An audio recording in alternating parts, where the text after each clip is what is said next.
The 93X Half-Ass Morning Show podcast is sponsored by Standard Heating and Air Conditioning. Get your home ready for winter. Schedule your furnace tune-up with Standard Heating and Air Conditioning and save $30. Visit standardheating.com to book and lock in your savings. The 93X Half-Ass Morning Show. 93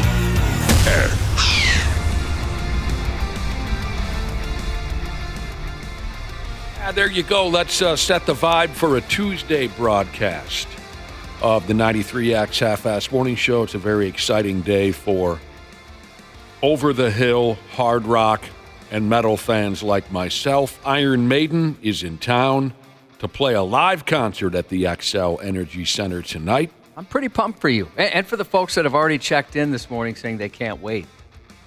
I think a lot of people are just going to coast through the day, trying to get through it as fast as possible to get to the show tonight. That's the best way to do it. It's the best way to do it. Tune out as much as possible. Unfortunately, there's a somber vibe in the metal community this morning, and I feel for the fellas in Iron Maiden. Last night, we learned that the original singer for Iron Maiden, Paul Di'Anno, has passed away. Oh, that's awful. 65, 66 years old. 66.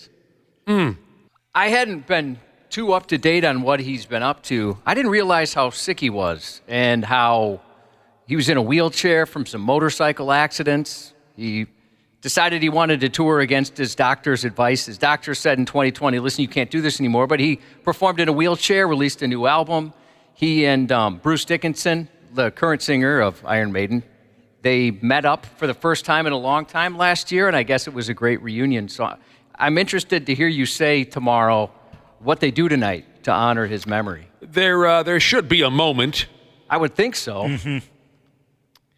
I had heard the guy was in tough shape for quite a stretch of time, but I can't say that it's anything that I've kept up with.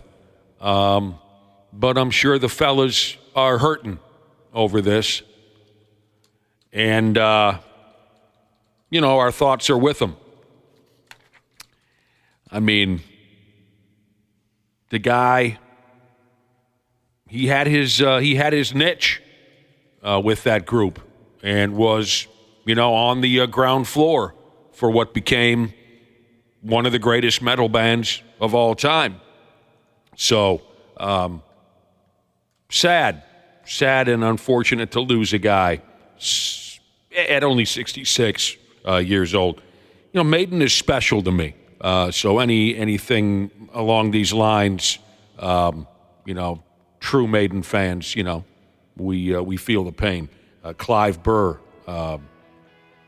former drummer, passed away, 10 years ago or so at this point. And I know that,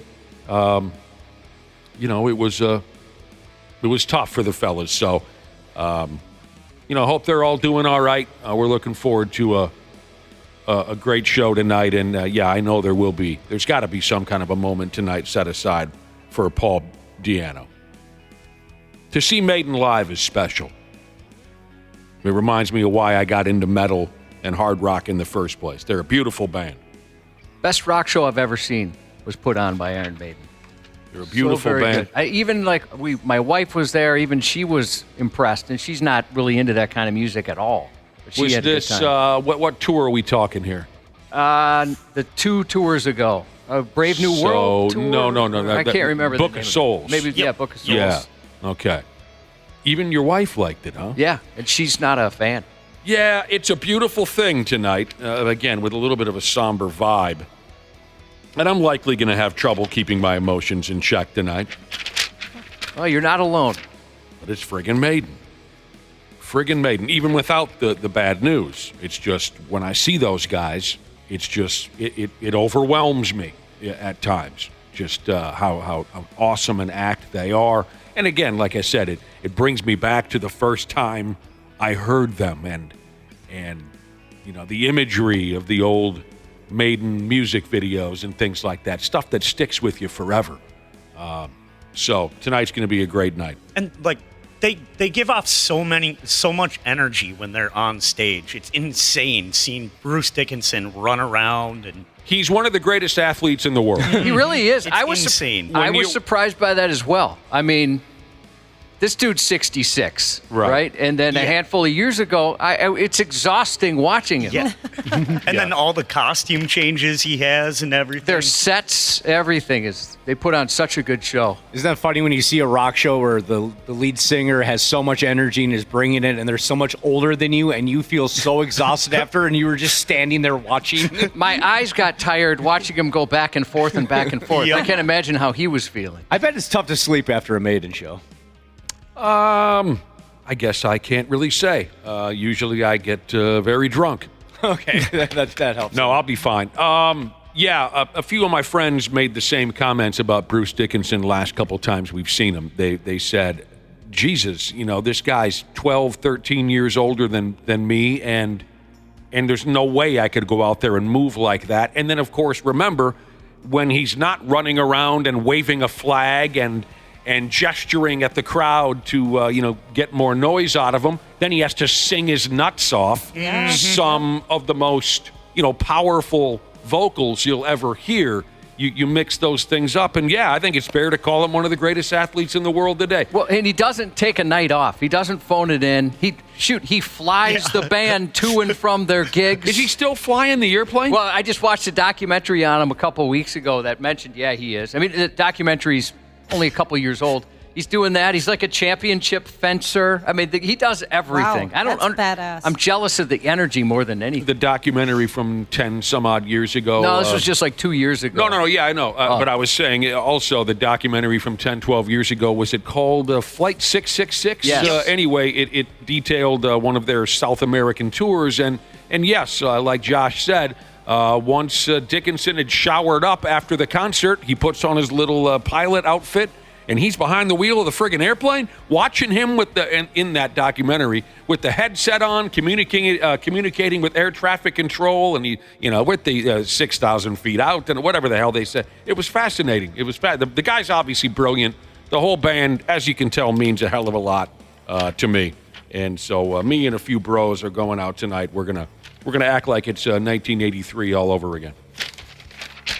So there you effing go. Few people are texting in. Also headed to the show tonight. Who is this? March Madness Jesus. Went to see the Book of Souls tour in Vegas a few years ago. Oh, he says it was one of the first concerts in the new hockey arena they got out there for the Las Vegas Knights of the Round Table. Golden What the Knights? hell are they? Yeah, right. It was one of the first shows. Well, that's cool. I bet people had fun at that show. So I'll be damned. Tonight is something. What else is going on around here, Cubby? Well, we had a concert announcement yesterday that we were supposed to do, but then they pushed it back. The 93X Nutcracker, I know the station's very excited about it. If you like Bush, the band, you like Bad Flower, you get an intimate opportunity to catch them December 14th at the Uptown Theater. I'm really excited about this. The Nutcracker, you say? Yes. All right. And if this was 1991, 2, and 3, you could have had an even more intimate show with my high school band that used to play that theater. Intimate meaning there was about 7 people in the crowd. Oh, that's so cute, though. That's awesome you played that joint. That's kind of cool. Yeah, we were lucky enough to play quite a few of those back in the day. Well, Yeah. talk to the boss. See if you can get the band back together to open for the whole show. I don't think that'd be a good idea, Dana, if you're trying to get people pumped up or for the rest of the show. I mean, there's folks coming out to see Gavin Rossdale aren't going to be interested in the Green Onion Band. You didn't draw much of a crowd back in the day? That was a decent amount. The group that would come to all the shows for the Green Onion Band, they were called the Onion Ring. There was a hand, I love that. including my parents, aunts, and uncles, things like that. But Oh, God, some kids from school. Your aunts and uncles showed up for the... It's an opportunity to get drunk. Any babes? Yeah, I mean, when you There was played... girls. What do they call the joint again? Where this Uptown? Is that where the Nutcracker's happening? Uptown Theater. Mm-hmm. Oh, okay. So that's a college joint. Wait a minute. No. Well, I'm thinking of the one right down the road. What's Yeah, the one right that's, down the road? Varsity? Yeah, Varsity, Yeah, we okay. never played that. Do they have music there? I've never been there with Yeah, they got music there. All right. The Uptown Theater is where you played. Yes. Oh, okay. Well, still, Uptown chicks. Yeah, they weren't necessarily going to that show. They didn't show up no, for that. not really. Oh. It can happen. Well, at least you got to. Did you record any of this stuff on video? Yeah, one of my aunts records everything. I'm sure she's got some of that. Why? So you don't have any copies of your band playing live? Any of the shows you played live back in the early 90s? You don't have any copies at your house? I don't. We made a tape back in the day. I don't even have that. What do you mean you made a tape? Well, we recorded a tape, like, of our songs. Not an audition tape. That's what you do in radio. Yeah, like just a band would record a tape of their music. That's what we did. And I don't even have that. Oh, well, that's too bad. One of my friends has one. We should get together and listen to it. Watch the videos. We never made any videos. I thought you said your aunt had some videos. Oh, that type of video, yeah. Yeah, like I said, I don't think I ever even watched them, but she used to record a lot of that stuff. Real shame for me and my awful high school rock band. The one night we really went all out. We were promised it would be videotaped, and we were lied to. Not that it was anything out of the ordinary. It was like every other garbage high school band that you ever watched, except for our lead guitar player was wildly talented. The rest of us were just there to try to, get an HJ out of the deal. But we went with the fog machines and the whole schmear, right? Ooh. And we had the sumbitch was professionally set up as far as the audio goes. You know what I mean? It wasn't just us putting mics in amplifiers. I think it was some fellas from N.Y.F.BEE or something were in charge of the sound. I used to hang out with them all the time. So the sound was beautiful because, it wasn't 17-year-olds hooking it up. These guys were pros. And we were going to videotape it ourselves. This was the spring of 1989. And we actually had a crowd, a legit crowd. We were going to have a couple of buddies videotape it from the crowd. We were all ready to do that until someone approached us and said, no, don't worry. Let your friends go have a good time. We'll handle the videotaping, and we'll give you a copy at the end of the night or in a few days or whatever. When it was over, we ran over to the dudes who promised us this video because we were so excited. We thought we finally looked legit and sounded legit. And when can we get our copy? Oh, yeah, the dude never showed up and the tape wouldn't work in the thing and we didn't have the thing, so sorry. Come on. That we were sucks. pissed off. Speaking of N.Y.F.BEE, one of the guys that I used to worship that worked there, Gil Navarro, he reached out to me. Honestly, when I was a kid, he meant so much to me. I looked at this guy like he was a rock star. He was so awesome. Did your parents have any concerns when you were 15, 16 years old that your idol was a dude named Gil? No, they loved him too. Did he they was love so Gil? Cool. Yeah, his band used to play out all this. He had the look, he could sing everything. He mentioned me on stage once, and it was one of my favorite memories as a kid. I felt so awesome when he did that. But he reached out to me. He's going to be at the show tonight. So maybe I'll ask him. You've known this guy for that long? Well, we don't stay in touch very often. But he remembers you. Yeah, I guess so. I'll never forget him. He was one of my childhood heroes. And he said he's going off to see Iron Maiden. Yeah, he's going to Maiden tonight. What if I see Gil tonight? You got a message you want me to pass along to him? Well, don't tell him how much I love him, but just kind of insinuate there was some love there. I don't want to creep the guy out. Oh, man, I think that'd be really cool sometime, Cubby, if you could talk to your aunt. I'll call her if you want me to. And get those old videos of your band and watch you. We can have a little party. Find that cassette tape that you have with some tracks on it. We could have a beer party and listen to your old Green Onion act. I don't want to ruin it, though. You know how, you might go back to a show you remember, you get some decent memories about, and then you realize, boy, that was terrible. And why didn't I realize how terrible that was? Now, I'm not under any illusion that we were a good band, but we were okay. Yeah. And I wonder if I'll lose even that we were okay. Well, I haven't listened to it in 30-some years. Oh, yeah.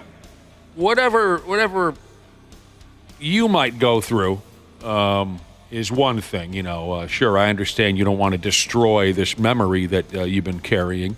But if you're worried about the rest of us, don't worry about the rest of us. We assume it's garbage. Oh, I know. Yeah, so. And I can tell you, probably mostly, if not all, was. I'll tell you it's great no matter what. And if that makes you feel good. I also don't want to watch the videos because of my lack of stage presence and look of fear.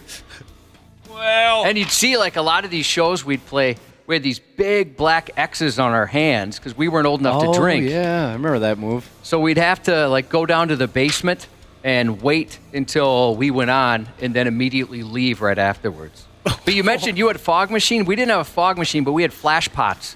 There was boom. Yeah, the older brother of he was one of our guitar players, and he was the older brother of someone I knew. That's how we got hooked up with him. He knew how to make all that kind of stuff. How did you run them? He just had a button that he would hit. He would step on. He would step on. There was a cord that would run, and so when you guys hit the big note, give me one of your cover songs that was a real keeper. Well, see, this is what's so great about us. Boom. We didn't have any cover songs, which Oh, which crowds love for an unknown band. They love it when you're not playing any. It was for the art, we thought at the you wanted time. to establish yourself as songwriters and creators. Okay. And I think the guys that started it, these brothers, they did covers before the rest of us joined. And that's why they got the name the Green Onion Band, because they would play the song The Green Onion over and over and over and over and over again.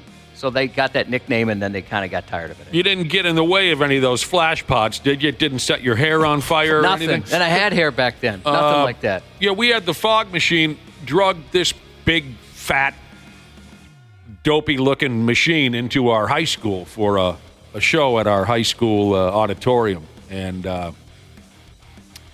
right away, we run into the angry janitor on our way into the joint. And this was the janitor that my buddy, who just happened to be our bass player, almost got into a fist fight with in the hallway earlier that school year. They squared off for a fist fight, my buddy and the janitor. It was one of the greatest things I've ever seen. Greatest things. It was just like in the movies. All the kids in the school got in a circle as my buddy and the janitor are squared off to have a karate fight in the hallway over a misunderstanding, a total misunderstanding. The janitor thought my buddy had said something. He had the wrong guy, and he walks up and roughly grabs my 17-year-old buddy and spins him around and says, "Did you just tell me to get effed? Nobody tells me to get effed." Okay? But he had the wrong guy. So my buddy's aggravated because he did nothing, and suddenly this grown man is kind of shoving him around the hallway. So my buddy drops his backpack and says, "Come on, let's go," right? The whole school, or at least everyone in that part of the school, circles around the two of them for a fight. And I mean, you should have seen the smile on my face. I couldn't wait for this to happen. I couldn't wait for one of them to swing. In the end, neither one of them swung. Fast forward a couple months, we're dragging this massive fog machine into the building for this stupid high school rock show. And the janitor sees, his arch enemy, my buddy, and I dragging this machine, and he says, "There's no way you guys are using that thing tonight." And we said, oh yeah, we're going to use it. And he said, "No way. I won't allow it. If you set that thing off, it'll set off the fire alarms and the sprinkler system. No way, you can't use it." And we said, okay, yeah, fine, we won't use it. Well, we set it up secretly when he wasn't looking.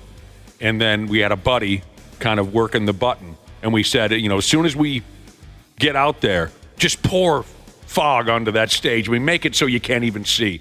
So one of the last things I remember was the curtain opening and that fog pouring out onto the stage. And I look to my right, and there's the janitor, and he's just looking at us like he's going to friggin' strangle us when we're off the stage.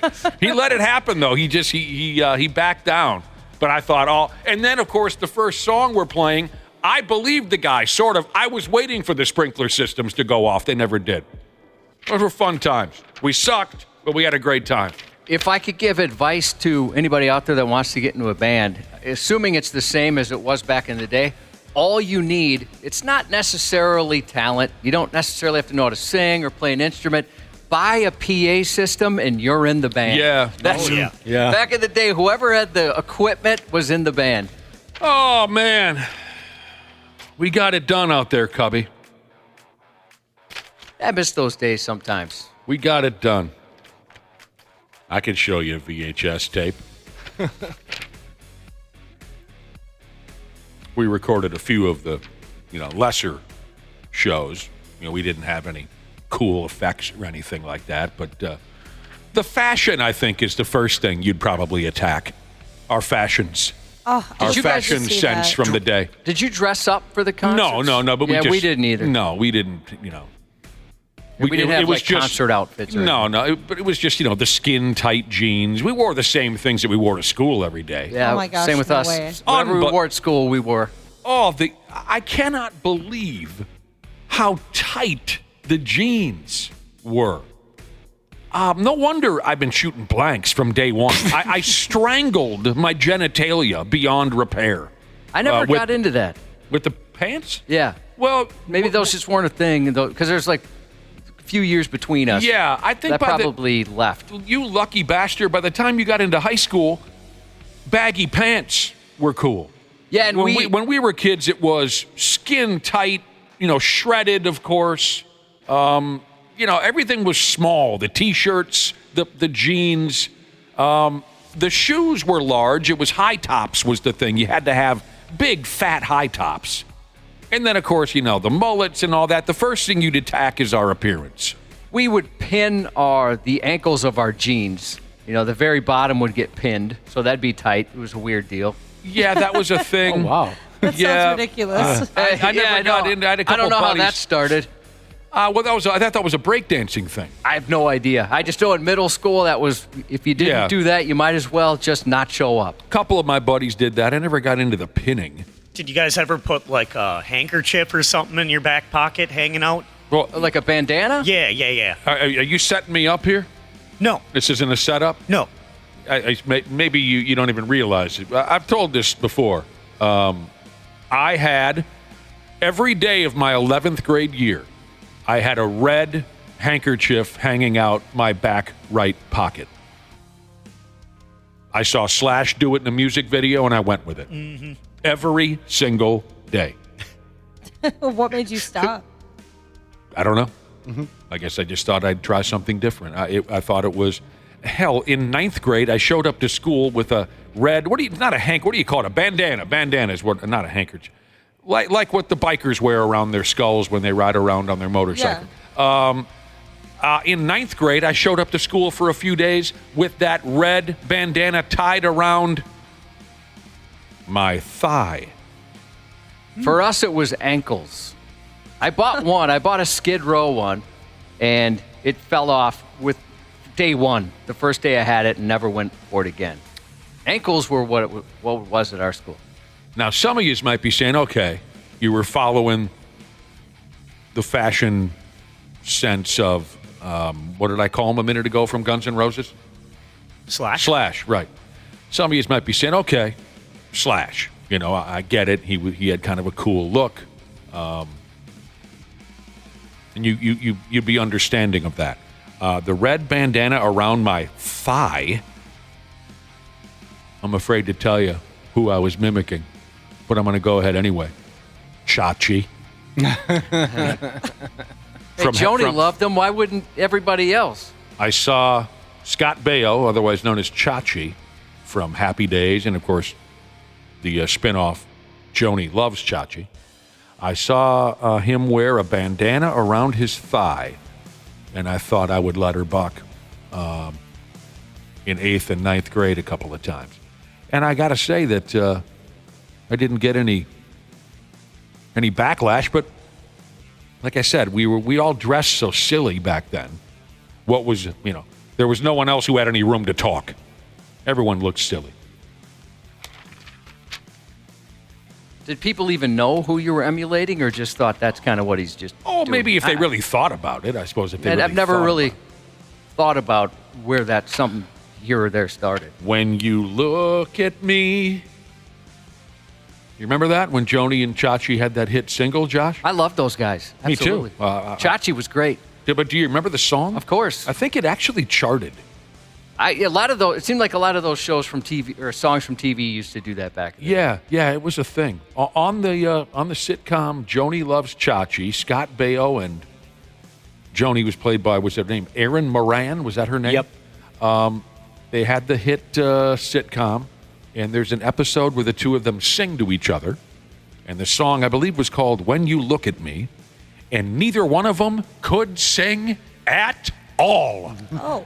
But because they were, a hip sitcom, that friggin' turd of a song actually charted. And I still remember the damn thing. I still remember it. Oh, it was terrible. Absolutely terrible. Oh, God help us.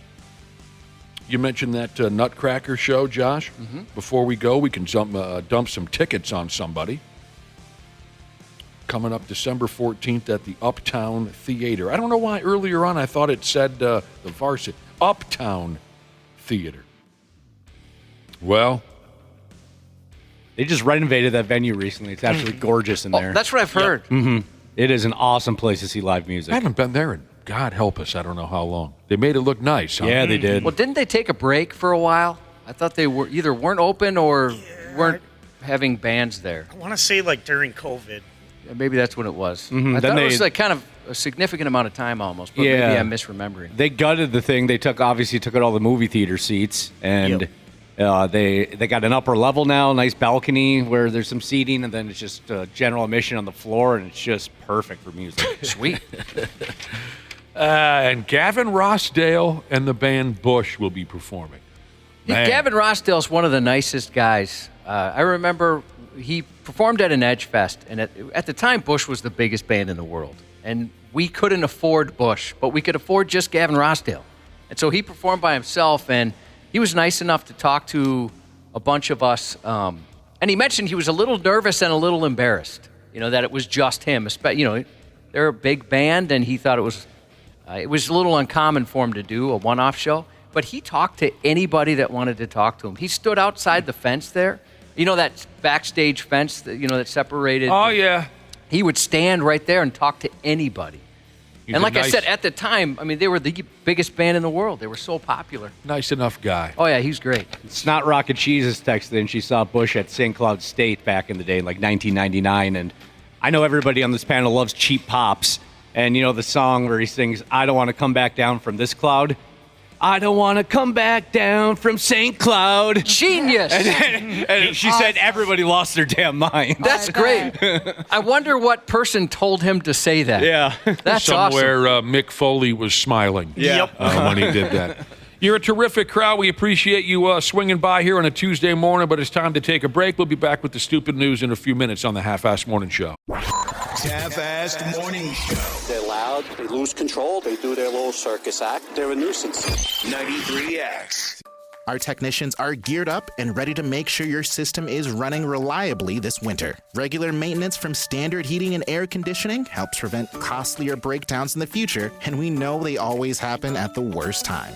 Hey, Ashley here. Get your home ready for winter. Schedule your furnace tune-up with Standard Heating and Air Conditioning and save $30. Have a boiler? Save $40 on your boiler tune-up. Visit standardheating.com to book and lock in your savings. Stay cozy, stay ready. Robinhood's Hood Week is here. 12 days, 3 legendary offers, and unlimited bonus amounts. Earn 3% on IRA transfers with Robinhood Gold, 2% on transfers with at least a $10,000 margin balance, and 1% on brokerage transfers until October 27th. Hood Week ends soon, so visit Robinhood.com/HoodWeek. Investing is risky. Bonus offers subject to terms and conditions. Visit Robinhood.com/HoodWeek for more information. Margin is not suitable for all investors. Robinhood Gold is offered through Robinhood Gold LLC and is a subscription offering services for a fee. Brokerage services offered through Robinhood Financial LLC, member SIPC, a registered broker-dealer.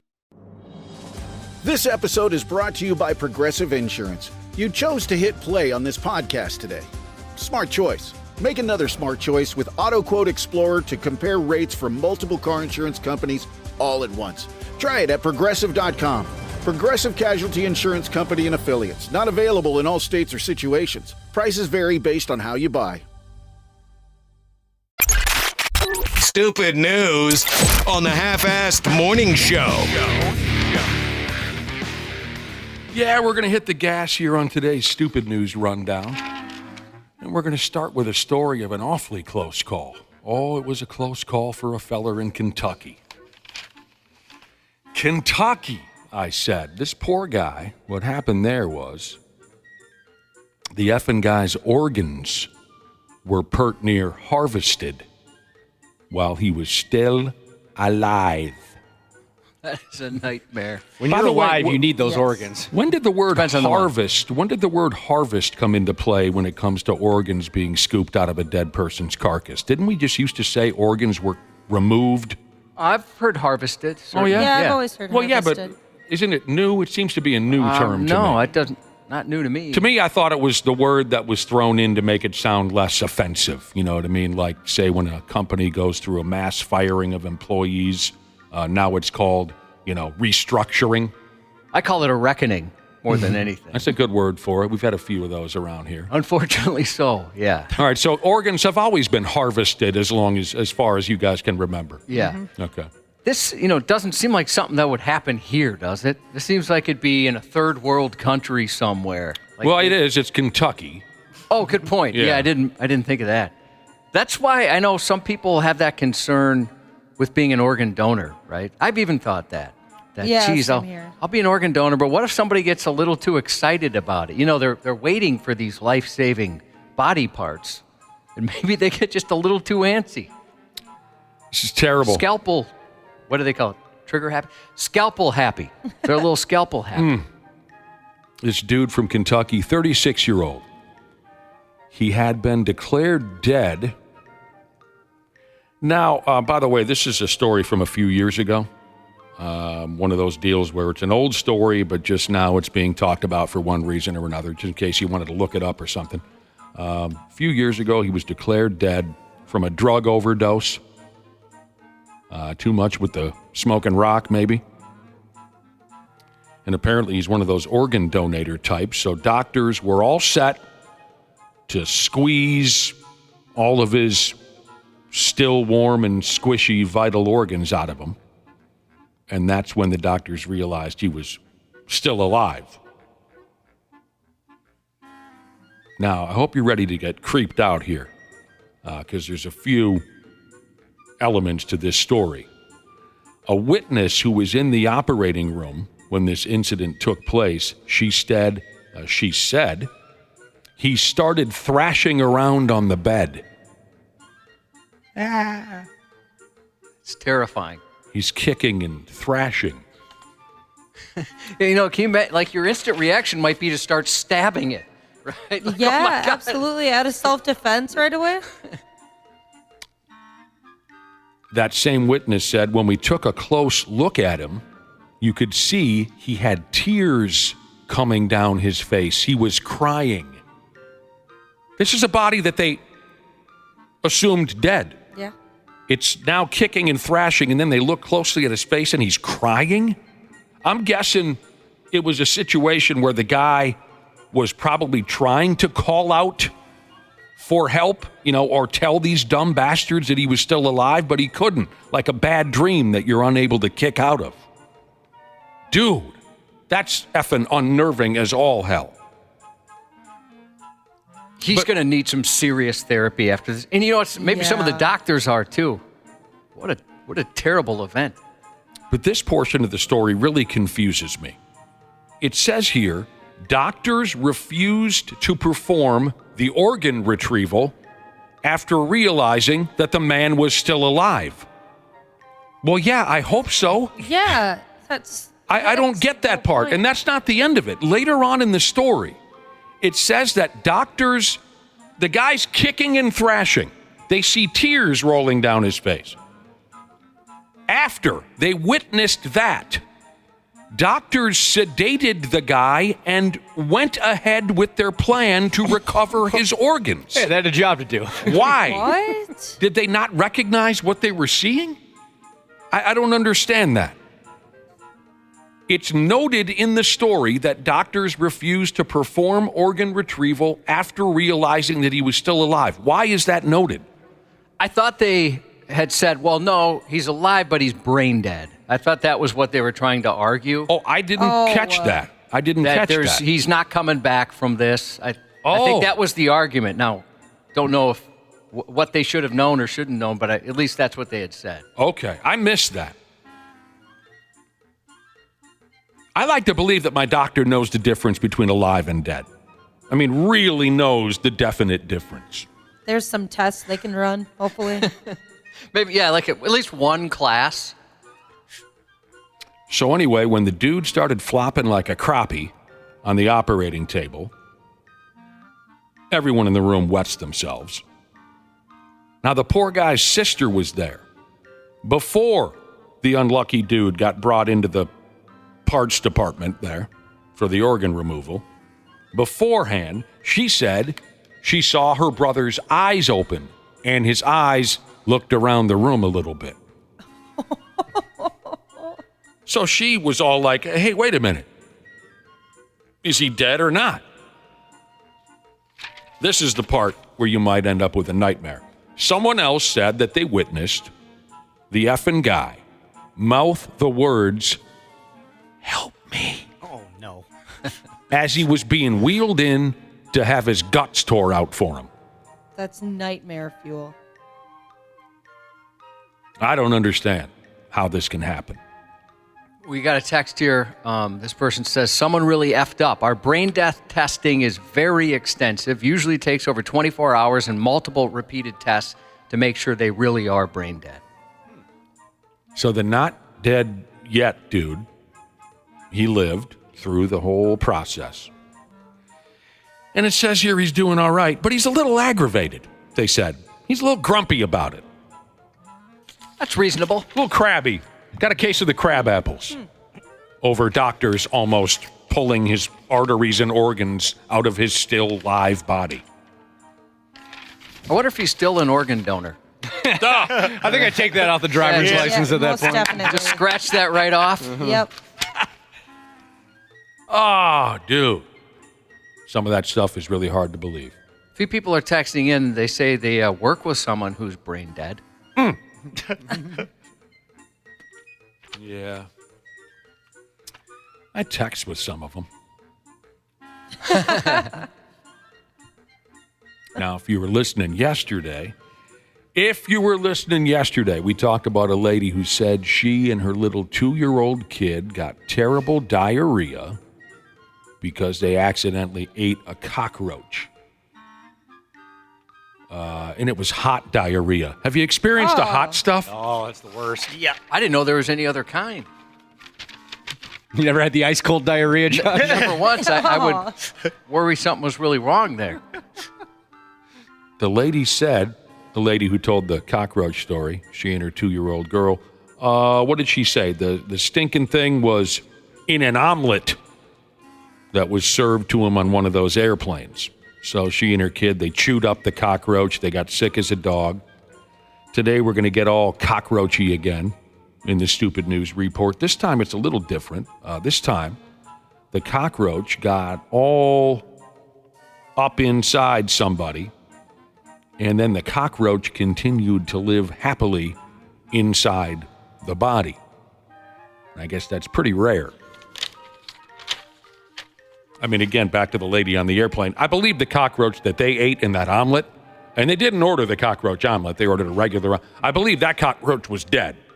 In this case, the sumbitch was alive, and it remained that way. Oh, my gosh. Statistically speaking, it says here, 9 out of 10 people have a live cockroach living in their intestines right now, and they don't even know it. 9 out of 10 of us. So anyway, doctors at a hospital in a place called New Delhi, India, they found a live cockroach just tap dancing up and down a dude's small intestines the other day. 23-year-old dude had come into the hospital after 3 days' worth of stomach pain and loud farts. Funniest kinds. The dude said he had fired down some, quote, street food a few days prior, whatever that means. Maybe something from a food truck. That's my guess. Yeah, got to be careful where you're getting your street food from. Man, I had a hot dog on the streets of Chicago, 20 years ago at about 3:30 in the morning. Yum. It was a little undercooked. I got to say, it was a little undercooked. Oh, no. I said, what the hell kind of an operation are you running here? This thing it's damn near got ice on it. And the guy said, it's 3:30 in the morning. You're in Chicago. What do you want, a gourmet friggin' wiener? And we had a little thing, me and this guy. We had an argument. Little tizzy. 3:30 drunk hot dog. That's You're just okay living with right that, there. though? I mean, right? I thought you could even eat those things cold. I'll eat any kind of hot dog. I thought they were safe. pre-cooked Yeah. and you're all right. But this one had like a layer of ice that I had to break before, with my teeth. I had to break the layer of ice. That's pretty bad. It was great. The guy said, look at your watch, dummy. It's 3:30 in the morning. What do you want? All right, so anyway, dude ate some street food. Doctors sucked the cockroach out of the dude's guts.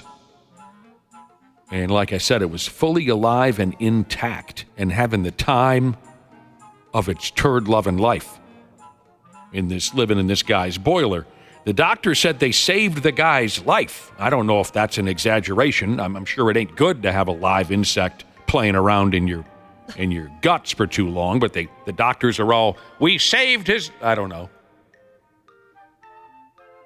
The doctor said that the 11.5-inch cockroach could have crawled down his throat while he slept. No. You guys ever had that moment in a deep sleep? Just, and you have maybe a bug? No. No, I haven't either. Just curious. Although a couple nights ago, I was close to asleep, just fading off skis, and I heard an insect fly by my ear, and it wasn't like, you know what I'm saying? It was more like this. Oh, no. That's a June bug. Some bitch had some bass to it. Get that out of here. I don't know. June bugs sound like a broken prop plane. Oh, I can't right? stand June bugs kind of go, Yeah. right? Yep. This sumbitch had like jet engines. And I thought, it was pitch black in my room, and I remember thinking to myself, that thing sounded like a keeper. And I thought, well, I can't stay awake any longer. I just hope it doesn't enter one of my orifices, because it sounded as big as a house. I wouldn't have been able to fall asleep. I would have had to turn the lights on and look for it, find it, kill it. It was like a big old B-52.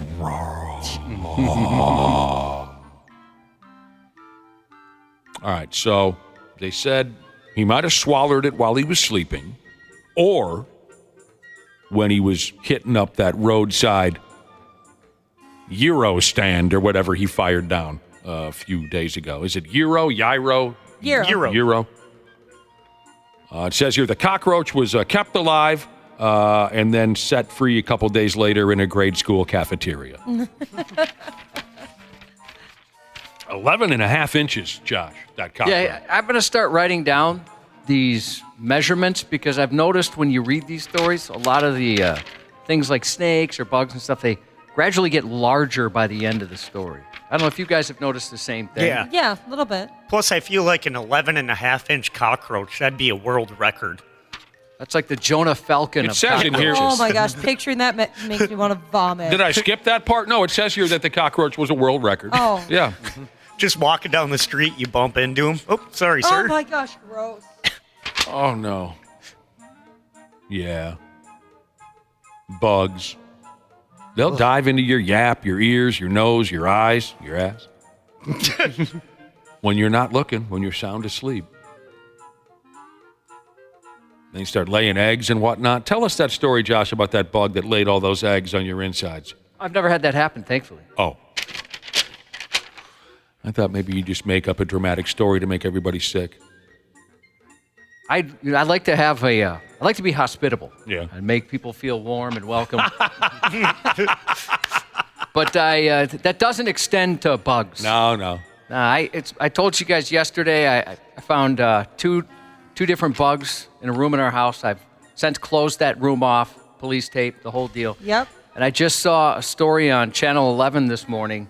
One of them is an Asian beetle, and they had mentioned they live 30 to 90 days. So I guess I got to wait till like after Christmas before I can get back in that. Yeah. Oh, I hate those so much, Josh. And they're all over like the sunny spot of my house, and my boyfriend will like be nice to them, and I don't approve of that. What do you mean be nice to them? Hello, sir. Takes it out for dinner. If he finds one in the house, he'll just nicely, gently like try to catch it. But if you get too close, sometimes they'll like, flutter away real quick or try to stick to your skin. But nope. He wants to let them out into the world. I have been criticized for that same approach. My current home, not as bad as it used to be, but my current home, every once in a while will get hammered by stink bugs. And that was my practice for a while.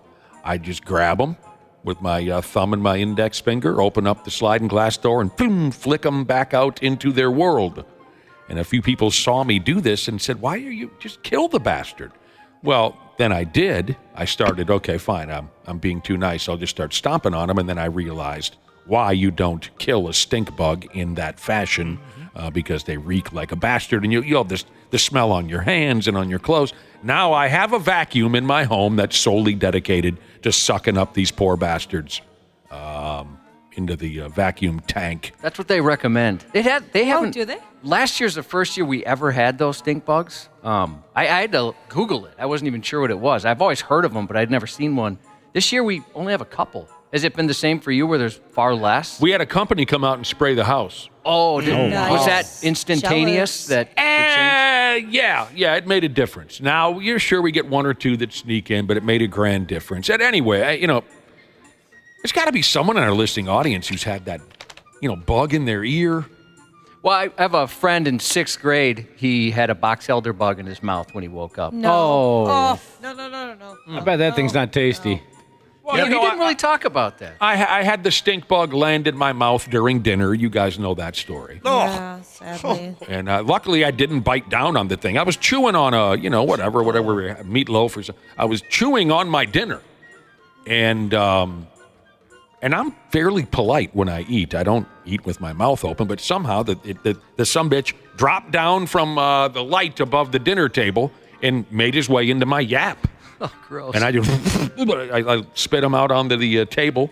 Luckily, I didn't bite into him because, as we talked about, the stink bugs have this horrible, rotten smell. I can only imagine what they taste like. Oh. Yeah, my parents have a yellow house, so on one side of the house, every single, towards the end of the summer, it just looks black because it's just all box elder bugs. Yeah, it's been... them. We get quite a few of those. It can happen. This is a pisser. While we're talking about insects, some poor bastard in upstate New York, by God, he was fed up with the bees. He had himself a bee problem in the house. Well, specifically, up in the ceiling of his front porch is what it sounds like to me here now then. Up in the ceiling of his front porch, and he decided to fight bees with fire. Fighting the bees. Is that ever a good idea? I mean, is it ever recommended? It seems we hear these stories probably once or twice a year. Somebody burns down a city because they decided to take a hive. I don't think it's ever a good idea. No. I think maybe, Josh, if that beehive is in a tree and it's the only tree within 100 miles, then maybe fight bees with fire. Fighting the bees. Other than that, it's a bad idea. I'm not exactly sure what the guy used. It just says here that he, quote, took a flame to the bee's nest up in the ceiling of his front porch, and the stupid idiot damn near burned down his house right down to the ground.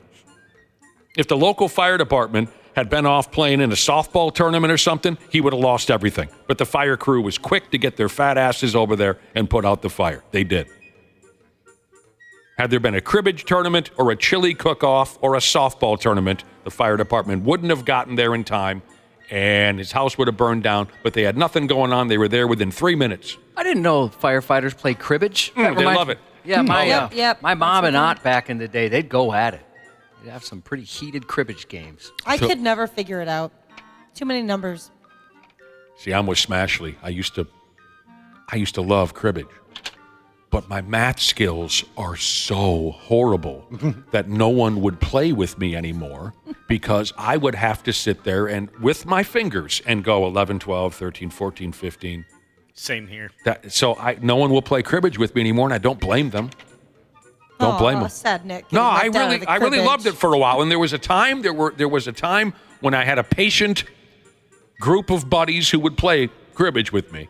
But then after a while, they said, look, we're not doing this third grade stuff. Get the hell away from the cribbage table. And I couldn't argue with them. So this guy, the fire department saved his house. No injuries were reported except to the bees. They're all dead. That'd be tough to get past that one. How embarrassed would you be, too? Just pretend like, I don't even know what happened.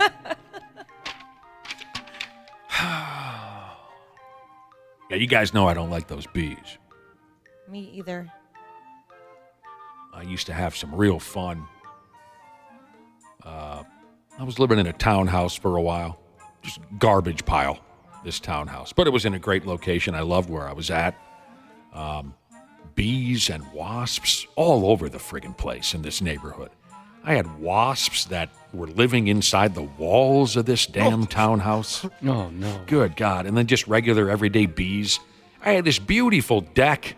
You've seen my deck, haven't you, Josh? Oh, my gosh. Can you give folks an estimate of the size of my deck? 10 by 12, something like that. So I had this beautiful deck. Straight wood. It's beautiful. Yeah. And I'd love to sit out there and just chew tobacco and drink beer. But the bees would overwhelm me every time. So, at this point I was like 35, 6 years old. But I'm playing around like I was 9. I would take an apple core and I'd spill some Mountain Dew on the deck, right? And then I'd go inside the townhouse and wait for the bees and the wasps to come to that sweetness, right? And then I'd shoot them with WD-40 or whatever I had laying around the garage. That's absolutely crazy. And then watch them go, and choke on the WD, whatever I had. I would spray all kind, hairspray, whatever, anything to kill them. I'd sit there all day long, Josh, grown people outside, living their lives, doing something active and what's the word I'm looking for? Something productive. I'm sitting in my townhome over and over again, murdering bees and wasps with Mountain Dew, apple cores, and WD-40. How old were you? I just said I was like 34 or 5 years old. 30. Okay. See, again, like Josh said last week, you guys would really enjoy the show if you just listened. I miss the age. Every once in a while. We have, I think they're called grass wasps at our house. We've got some crank-out windows, which can be exhausting if you want to open those up, I'll tell you what. But there's tons of dead grass that kind of surrounds the frame of the window. And then little, like, chunky pre-wasps in there growing. We get them all the time. You have to clean them out a few times a year. Ever heard of something like that? One more time. It's weird. I think they were called grass wasps or something similar to that. Oh, ground? Yeah. Wasps? They take dead grass, or maybe it's alive grass at the time, and then they just kind of go hang out in your windows. Huh. Yeah, I've had ground wasps. Yeah. Those suck. I don't know if I've ever seen anything like that, by damn, Cubby. Just be walking in the yard, step on a ground wasp nest, and then get attacked. Oh, no. Yeah, I've never experienced that, but I've heard horror stories. Yeah, they got behind my big ears. They got behind your what? My big ears. Oh, big you got ears. bit behind your ears? Yeah, it sucked. No. Well, to be fair, a hippopotamus could bite you behind the ears. Yeah, There's a lot of probably. real estate back there. Yeah. This is effing cute. A cop in Tennessee, she got caught stealing from Crime Stoppers. Isn't that something? Did you not follow what happened right there? Stealing from She Crime got Stoppers. caught stealing That's pretty low. from Crime Stoppers. What the hell's wrong with you? The cop goes by the name of Erica Hutchinson. She reportedly stole more than $18,000 in the last year or so from Crime Stoppers. Do they still have their ads on television and whatnot? Call Crime Stoppers if you see this sumbitch. I've seen online ads. I guess Yeah. I don't remember on TV. They used to just pop up on television, didn't they? Maybe they do during, like, On Patrol or some of those cop shows. That makes sense. Oh, yeah, the cop shows. This scam was, well, they call it here in this story simple, and I guess it is. Here's the deal. This gal's job was to sort through the Crime Stoppers database. I'm already lost, but some of you probably know it. Her job was to sort through the Crime Stoppers database and then send crime-stopping tips to investigators. Okay, that was her job. So then, when helpful citizens would send tips that qualified for rewards, she'd make sure the payment went through. But Erica, the cop, would switch the destination for the reward money to her accomplice's bank account, and they'd split the money. I think I explained that correctly. Mm-hmm. Someone would,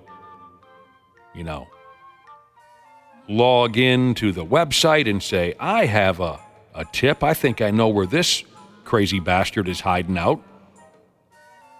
They'd send in their tip. They're supposed to get whatever, $20 for their inside information. Instead of that money going to Crime Stoppers, it would, or pardon me, instead of that money going to the citizen, this cop would put it in her own bank account. Tipsters started notifying the cops that their reward money hadn't arrived in their bank account, and it wasn't much trouble for authorities to prove who was responsible for this crap. She'd been rerouting the money to a different account. She's going to have to go ahead and go to prison for 6 months, just where all cops dream of going one day. Didn't think of that. She also has to pay back the monies that she and her stupid accomplice snatched. How did someone so dumb become a cop? Yeah, I don't get it. You'd think she, being on the inside there, would have a little better scheme. That's what I was thinking, Kubski. All right, finally, bad news for you huggers. Bad news for the long-standing tradition of the Minnesota goodbye. A trend has begun, and one day it may head in this here direction. An airport in New Zealand is in the news for their new hugging policy that they've just put into place. The airport has a hugging policy. If you're dropping someone or another off at the airport, farewell hugs are now limited to 3 minutes maximum. Oh, that's enough time. That's plenty of time. I can get a lot done in 3 minutes. Way more than it might start with a hug.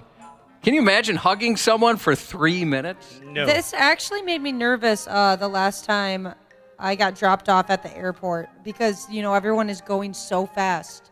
And I asked the people I was with, I was like, is there going to be time for a hug? I need my hugs goodbye. You're not kidding. It's nerve-wracking. I mean, you just basically, you pull up to drop someone off, and the cops are like, go, get out of here. Keep moving. It's like a pit crew. Yep. They eyeball you right away. Yeah, they want you to get the hell out of there. Or, you know, like you're watching a movie and you see all like the like SEAL Team 6, they're jumping out of a plane somewhere and they're just filing out fast. You got to get out right now.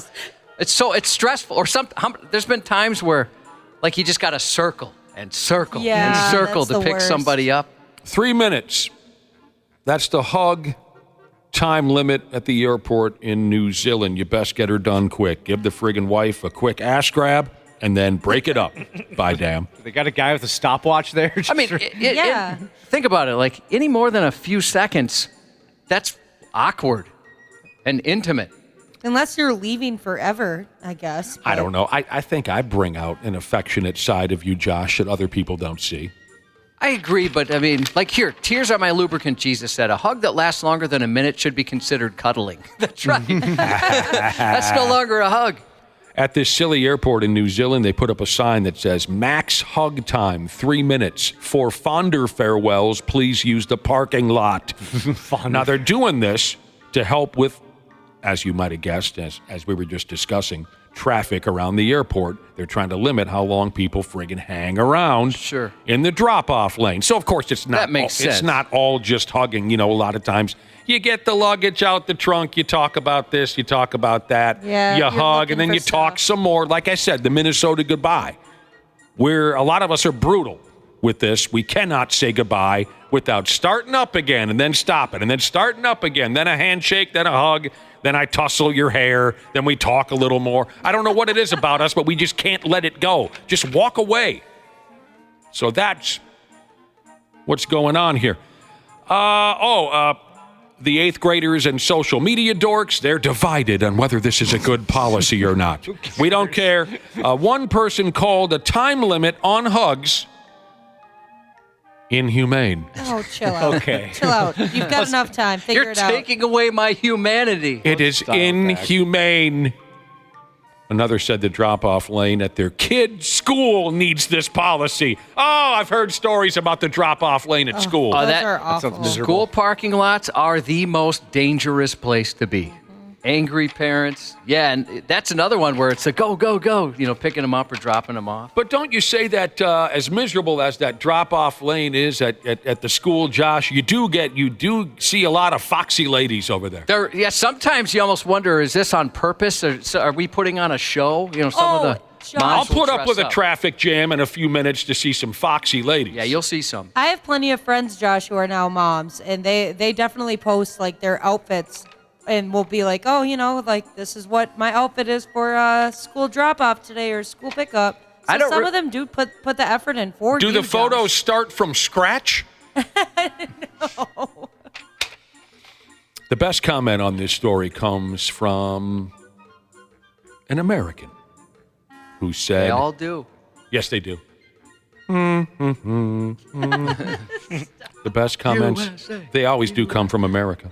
One individual said, you guys get 3 minutes to hug over there in New Zealand? In America, they don't even want you to stop. Just come to a slow roll and push your passenger out.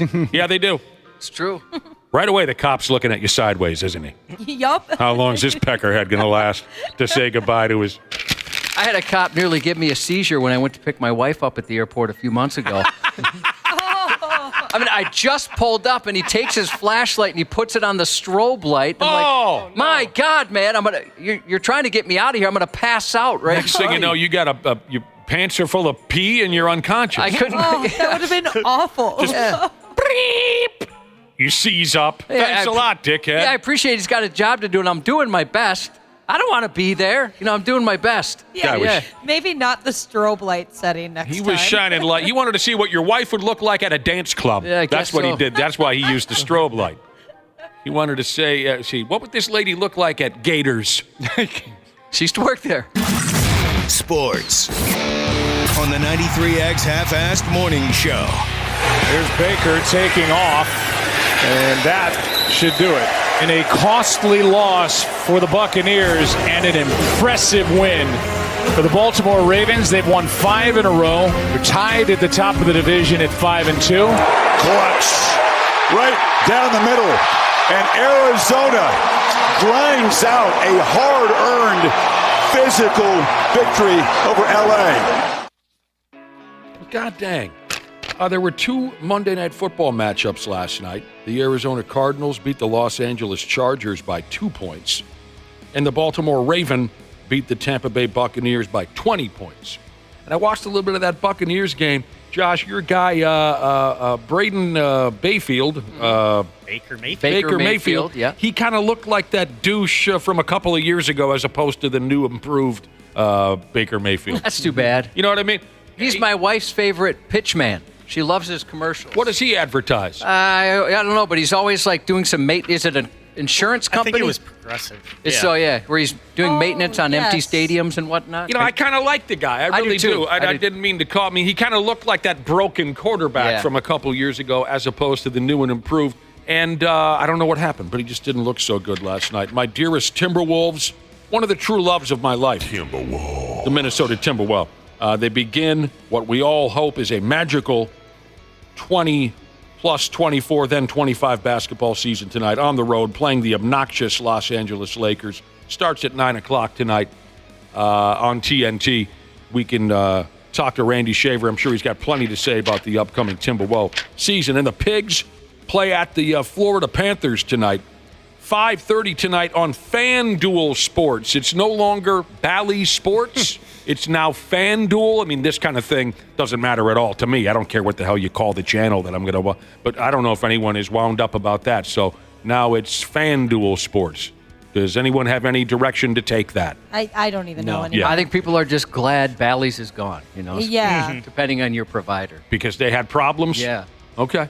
You got a whole new way to watch TV for a little while there because of their deal with the Twins. So I think the people that are frustrated over that are just glad. All right. Okay. Well, I'm glad that everybody's happy tonight. FanDuels. And before we move on, we did have a conversation about bugs.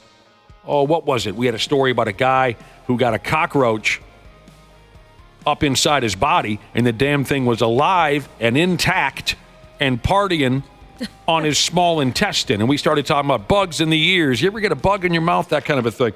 Better than Pop-A-Shot Basketball. Better than Nick at Pop-A-Shot Basketball Jesus.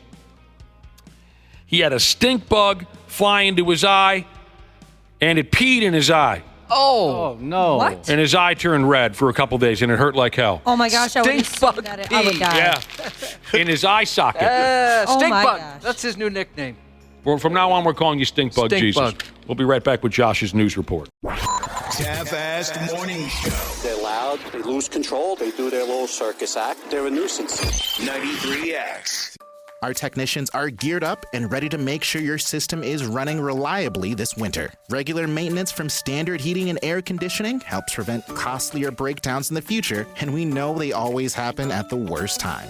Hey, Ashley here. Get your home ready for winter. Schedule your furnace tune-up with Standard Heating and Air Conditioning and save $30. Have a boiler? Save $40 on your boiler tune-up. Visit standardheating.com to book and lock in your savings. Stay cozy, stay ready. Robin Hood's Hood Week is here. 12 days, 3 legendary offers, and unlimited bonus amounts. Earn 3% on IRA transfers with Robinhood Gold, 2% on transfers with at least a $10,000 margin balance, and 1% on brokerage transfers until October 27th. Hood Week ends soon, so visit Robinhood.com/HoodWeek. Investing is risky. Bonus offers subject to terms and conditions. Visit Robinhood.com/HoodWeek for more information. Margin is not suitable for all investors. Robinhood Gold is offered through Robinhood Gold LLC and is a subscription offering services for a fee. Brokerage services offered through Robinhood Financial LLC, member SIPC, a registered broker-dealer. Named one of the best personal finance podcasts, The Stacking Benjamin Show with Joe and his friends makes financial literacy fun. I thought I can just keep spending money, however, do this back of the envelope math if I just cover it by making more money. The 3 words that make me groan the loudest that broke people say is, I deserve it. I was saying it all the time. Well, I deserve a night out. I don't have any money, but I'll take my last dollars and do a night at a restaurant. Find out more by searching The Stacking Benjamins podcast, wherever you listen. Half-assed morning show. 93X. Prosecuted to the full extent of the law. And he shouldn't be allowed to practice medicine anywhere, Arkansas, anywhere. A 70-year-old Arkansas doctor had his medical license suspended after reportedly harassing and engaging in sexual activity with members of his staff, who were also his patients, while casually strolling around his clinic completely naked. The Arkansas State Medical Board didn't waste any time issuing an emergency suspension, saying his behavior posed as an immediate threat to public health and safety. The complaint, filed in July, came with video evidence, which shows the doctor getting a bit too comfortable in the office. Both the patients and whatnot hanging around, and he's ass naked? Yes. Jesus Christ, this guy's nuts. Apparently, his interactions and attire, or lack thereof, is what's got him in trouble. Footage captured him performing sexual acts with a staff member in front of others, all while walking around the clinic in the buff. And it's not his first brush with trouble. In 2017, his license was suspended for overprescribing controlled substances without keeping proper records. Now he's gearing up for a hearing to determine whether his latest actions violated the Medical Practices Act, specifically regarding sexual harassment in a clinic setting. Yeah, maybe he should just let other people be doctors. Yeah, he might just be done. Yeah, keep the dong in the trousers. He can't work someplace where other people are anymore. Nope. An Ohio woman accused of shooting a man Sunday is in some trouble because she shot him, and she shot him in the groin. Oh. Kathleen Geiger is accused of shooting Arthur Osborne once in the crotch at an apartment, and by request, sort of.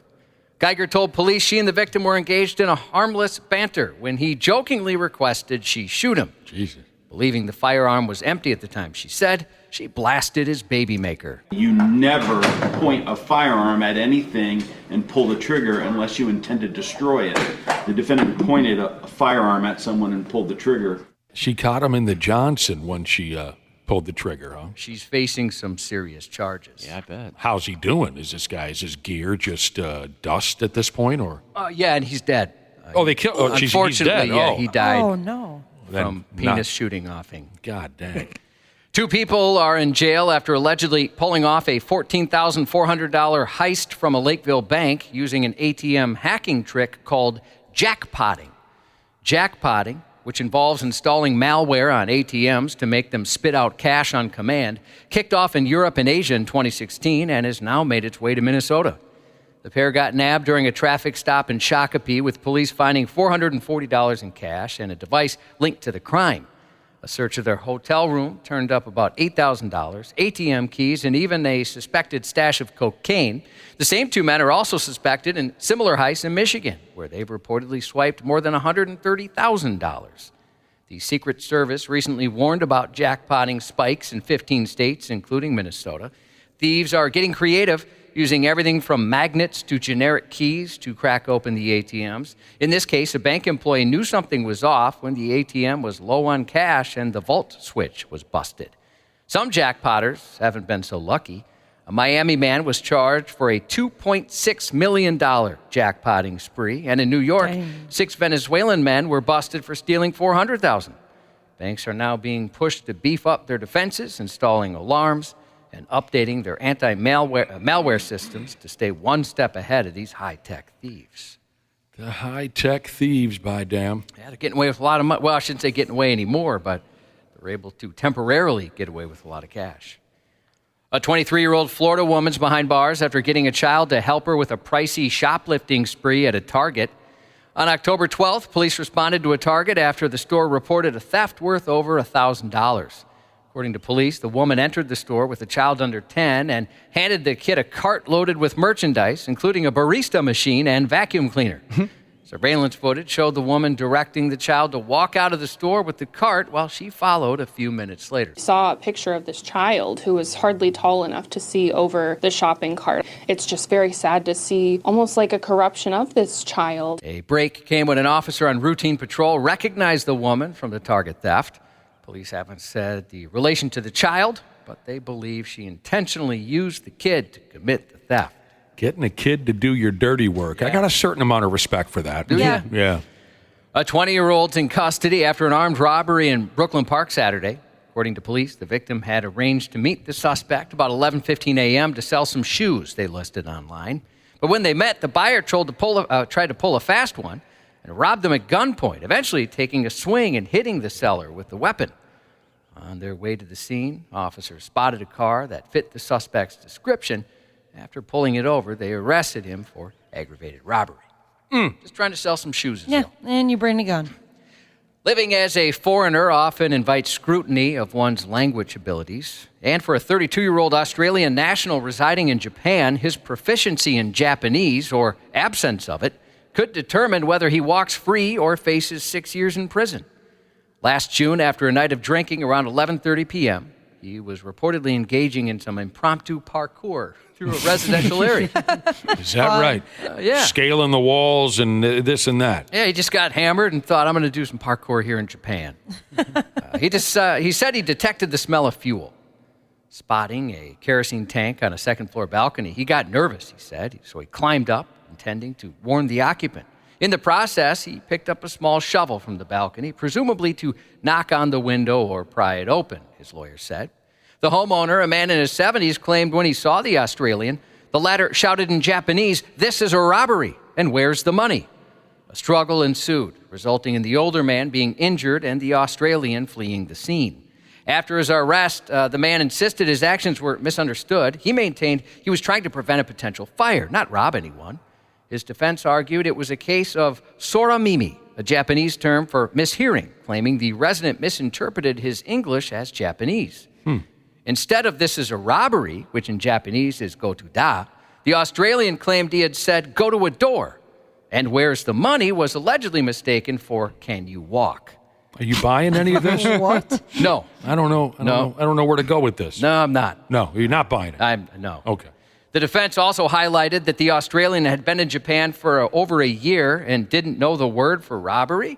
However, the prosecution countered that he had studied the language in school, and he worked with Japanese colleagues, making it implausible he wouldn't know such a common term.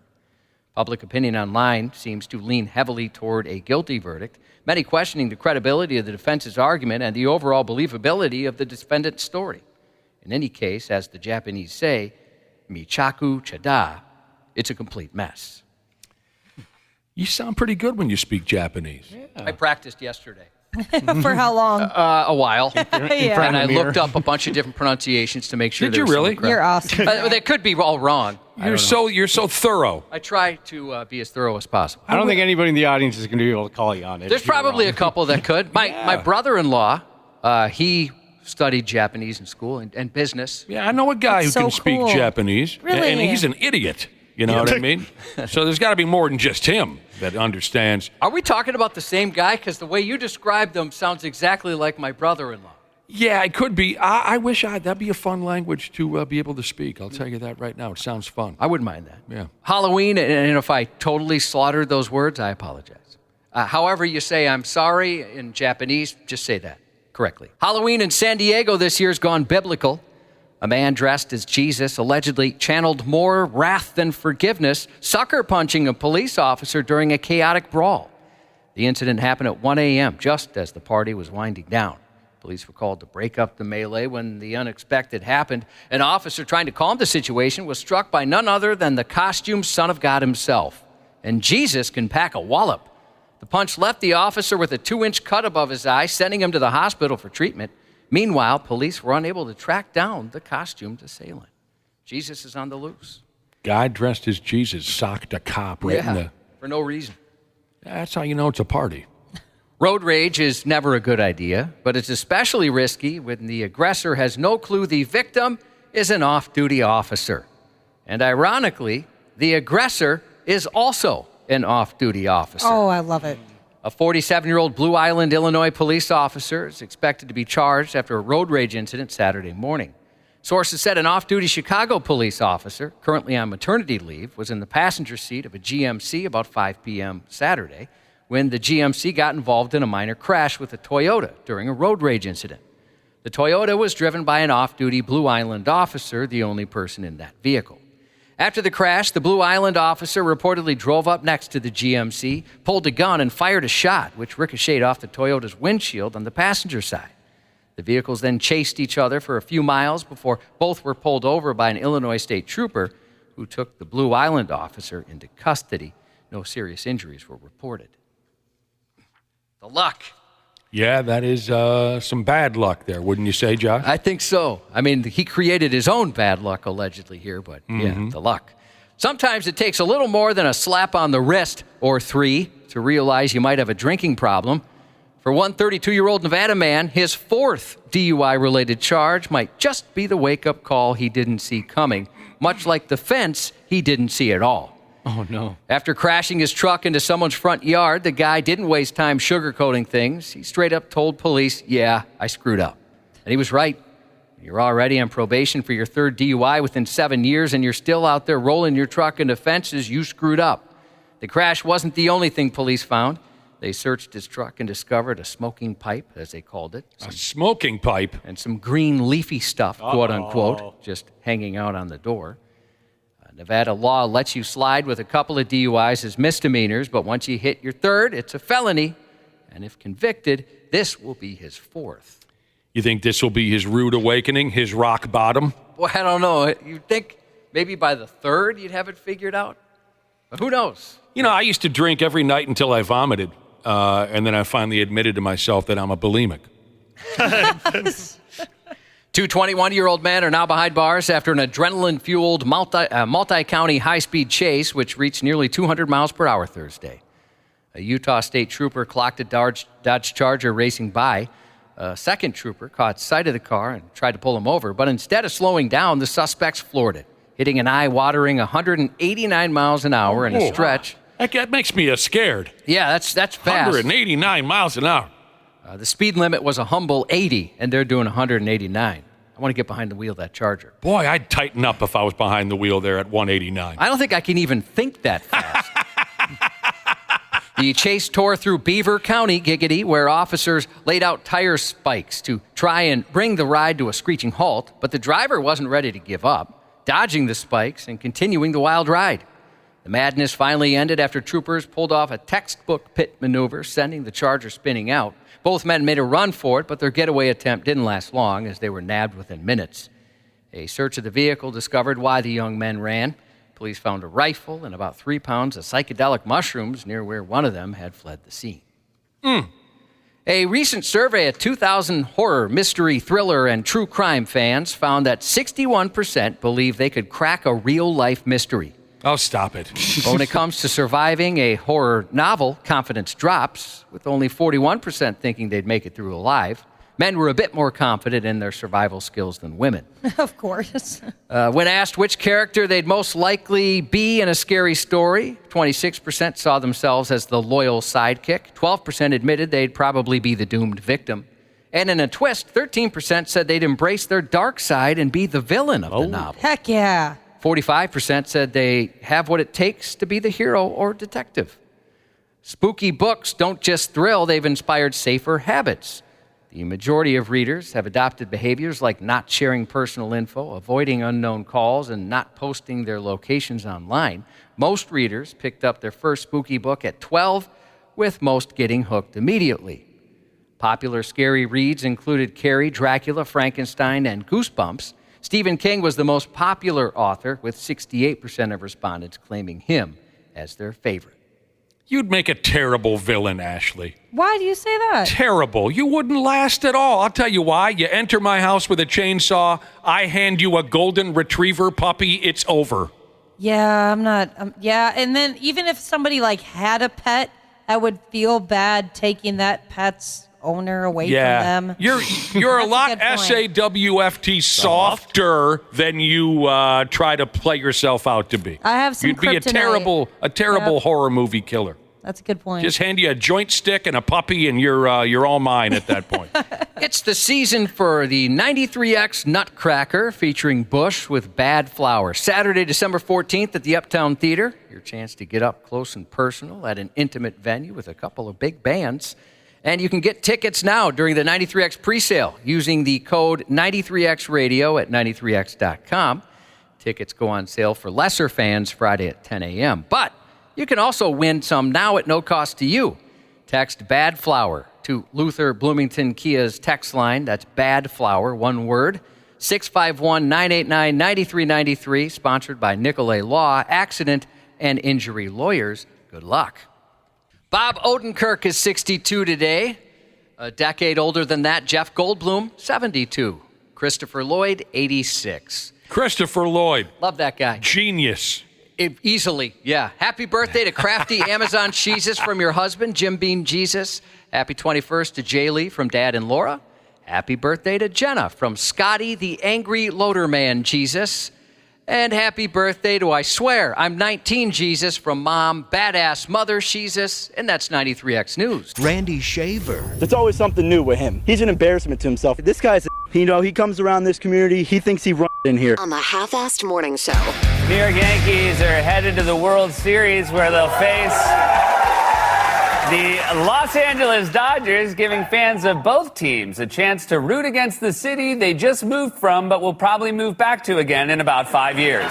New York and L.A. are both great cities, but of course they each have some danger. I mean, in L.A. there's wildfires, flooding, mudslides, earthquakes, extreme heat. And in New York, there's Times Square. World Series jokes for you, Randy Shaver. Are you in the mood for a couple of World Series jokes, are you? It's kind of early for that. Loosen up a little bit, will you? It's kind of early. Well, the series starts on Friday. Yeah, but it's only Tuesday. Do you think will we find something interesting about this series by Friday? Do you think that it'll draw us in somehow, or is this just going to be a turd? For me personally, yeah. I really don't care. I'm sorry. I don't foresee anything drawing me in either, but you never know. I mean, if I have to choose a team to cheer for, I guess I'll choose the American League and the Yankees, but I don't care about either team. Really. I read a headline yesterday that said Dodgers-Yankees has all the makings of a classic World Series. And yes, it does. I just want someone to root for that doesn't make me sick. So like I said yesterday, it's going to have to be the Dodgers. It's going to have to be. Don't do that American League thing. Don't do that. Go with the Dodgers. Will you, Randy Shaver? I can't. It's like those bastards that I drink with at the YZ American Legion. When it comes time for college football big-time bowl games, and of course, those pricks from Ohio State are almost always in a meaningful bowl game, sometimes even the national championship game. And these guys that I drink with will be like, well, I'll root for Ohio State because they are in the Big Ten. That makes no sense to me. We root against these bastards, Ohio State, Wisconsin, Michigan State. We root against them all year long. Then when they're playing in a meaningful game, we're supposed to be on board. That doesn't work. That doesn't compute to me. Doesn't make sense to me. I understand. I get it. I'm going to go for the Dodgers. If I rooted for the Yankees, I'll tell you this much, Randy Shaver. My dad would put out the cigarette that he's smoking right now in truck driver heaven. He would return to earth and slap the German Irish right out of me. He would return from the dead if he found out I was rooting for the Yankees. So I have to go with the Los Angeles. I get it. You want one more quick little baseball note, Randy Shaver, and it only makes sense, really. I read something yesterday that said this here. It said that Toby Gardenhire could take a spot on the Twins coaching staff before the next baseball season begins. That'd be cool. Right? I mean, he's been skipper in the Saints for a few years now, hasn't he? Might he be like the bench coach or something? Yeah, I think that's what they mentioned. Yeah. Toby Gardenhire. Well, that's it's the next step for him. I think he's got ambition to be a manager in major leagues. So Ron's kid. Yeah. I've never seen an interview with the guy. Does he come off kind of like Ron? He's a great kid. No, yeah, he's not as funny as Ron is. Yeah. But he's a great kid. Okay. Very nice guy. Yeah, very nice guy. Do they look a lot alike? Yeah, you could definitely see the resemblance. Does he get Very fiery? nice guy. Does he get fiery? I don't think he does. No, Ron. Not that I've seen. Ron was the fiery one in the family. Oh, for sure. It says here Toby gets along good with Rocco. Yeah. Hey, Rocco. So there you go. All right. My dearest beloved Timberwolves. Here we go. I called them earlier one of the true loves of my life. They begin what we all hope is a glorious 24-25 basketball season tonight. Unfortunately, they got to open on the road playing the silly Los Angeles Lakers. Above all, Randy Shaver, I wish them good health this season. Yes. If everyone in the ball club can stay reasonably injury-free, this club has all the potential in the world to be great. And they do have some depth, so if that does happen, they've got guys who can fill in and play. DiVincenzo and Nickeil Alexander-Walker and Naz Reid. I mean, they do have some depth. I saw a write-up yesterday that called them the deepest roster in the entire National Basketball Association. I don't disagree with that. Especially if the rookie like Dillingham can turn out to be a 15 to 20 minute a night guy that can contribute. So yeah, I agree with you. If they can stay healthy, because the talent's there. There's no question. The talent's there. So the roster is set. Now, unfortunately, they waived Keita Bates-Diop yesterday to finalize their roster. I like that kid too, but it's just there's not room for him on this roster. Speaking of Rob Dillingham, I watched him play a little bit in the preseason. There's a couple of things. How should I say this? Moves in his game. I can't come up with a better way to put it. There's a couple of bad habits that he's going to have to break from college. Some of the things that worked for him driving the basket in college are not going to work for him in the NBA. That's what I'd say about Rob, what I've seen from Rob Dillingham. But that will come with time. Yes. That will come with time. He's a friggin' rookie. But here we go with the roster. Terrence Shannon Jr., okay, he's also a rookie. Yep. I saw some limited action from him in the preseason. They both are going to get limited time. Right. Both Dillingham and the kid from Illinois. Shannon Jr. Shannon Jr. will get limited time. You got DiVincenzo, McDaniels, of course, A1 from day one. Joe Ingles, I like his presence and what he can do for this club. Josh Minot got a little more playing time in the preseason. Josh Minot actually played really well. Mm-hmm. Yeah. Nickeil Alexander-Walker, Mike Conley Jr., Naz Reid, Rudy Gobert, Julius Randle, Leonard Miller, Luka Garza, P.J. Dozier, and then some two-way contract guys, Jalen Clark, Dacian Nix, and Jesse Edwards. That's your roster for opening night. Now, of course, the Western Conference of the National Basketball Association is loaded as usual. We talked about this yesterday, day before. You got Denver and Dallas and Sacramento and Oklahoma City, just to name a few. It's not going to be easy. No. It's going to be far from easy if you want to get yourself a high seed come playoff time. Now, how about some predictions on the upcoming season? I took this from what I believed to be SportsIllustrated.com. Let's see what they're predicting for the Timberwolves in 24-25. I'll let you in on where this is going. Whoever wrote this up is predicting much glory for the Timberwolves. I mean, beyond anything I would have imagined being written up. Talking minimum three-peat? Well, that's just for this season. Let's not start touching ourselves just yet. These are the predictions from one writer at SportsIllustrated.com. Anthony Edwards will lead the league in scoring. I don't think that'll happen. I mean, I'm telling you, this is the most glorious write-up I've ever seen, maybe on any of our local clubs in the last 20 years. Anthony Edwards will lead the league in scoring. They say now that Carl is gone, he's going to be launching more attempts than anyone in the league. He'll average more than 30 points a game. The next prediction is the Timberwolves will finish with a top 3 scoring offense. And this is where they call them the deepest roster in the league. They say it's going to take 120 points per game to lead the NBA in scoring. They say they'll finish in the top 3. They will repeat as the number 1 defense in the NBA. Says right here, there's just no way the current Timberwolves aren't as good or better on defense than last season's team. Yeah. The next prediction, they will claim the number 1 seed in the playoffs. And the final, the Timberwolves will beat the Philadelphia 76ers in the NBA finals. I don't remember a Vikings, Twins, Timberwolves, any write-up quite as... no. I think he's a pretty either. big fan. I read a bunch of his other articles. He writes on the Wolves a lot. Oh, so he's kind of a Wolves jock sniffer. Yeah. Oh, well, that takes... You got the guy's name there by chance? Joe Nelson. I assumed you probably knew him. Oh, yeah, I know Joe. Yeah, he's very knowledgeable. He's obviously pretty optimistic. Oh, so he's a homer.